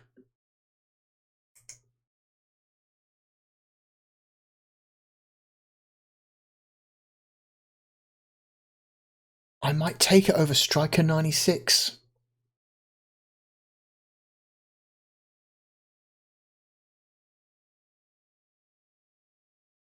Is it better or worse than Virtua Fighter 1?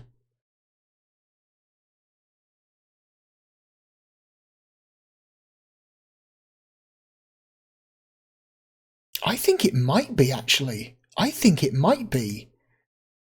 Yeah, I'm thinking back to it, and there's a lot going on. It's trying to do a lot of things, and it's got good performance.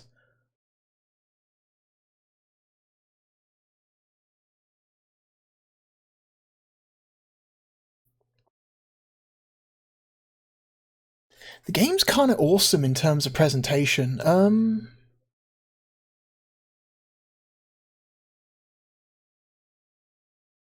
3D pad support is not bad.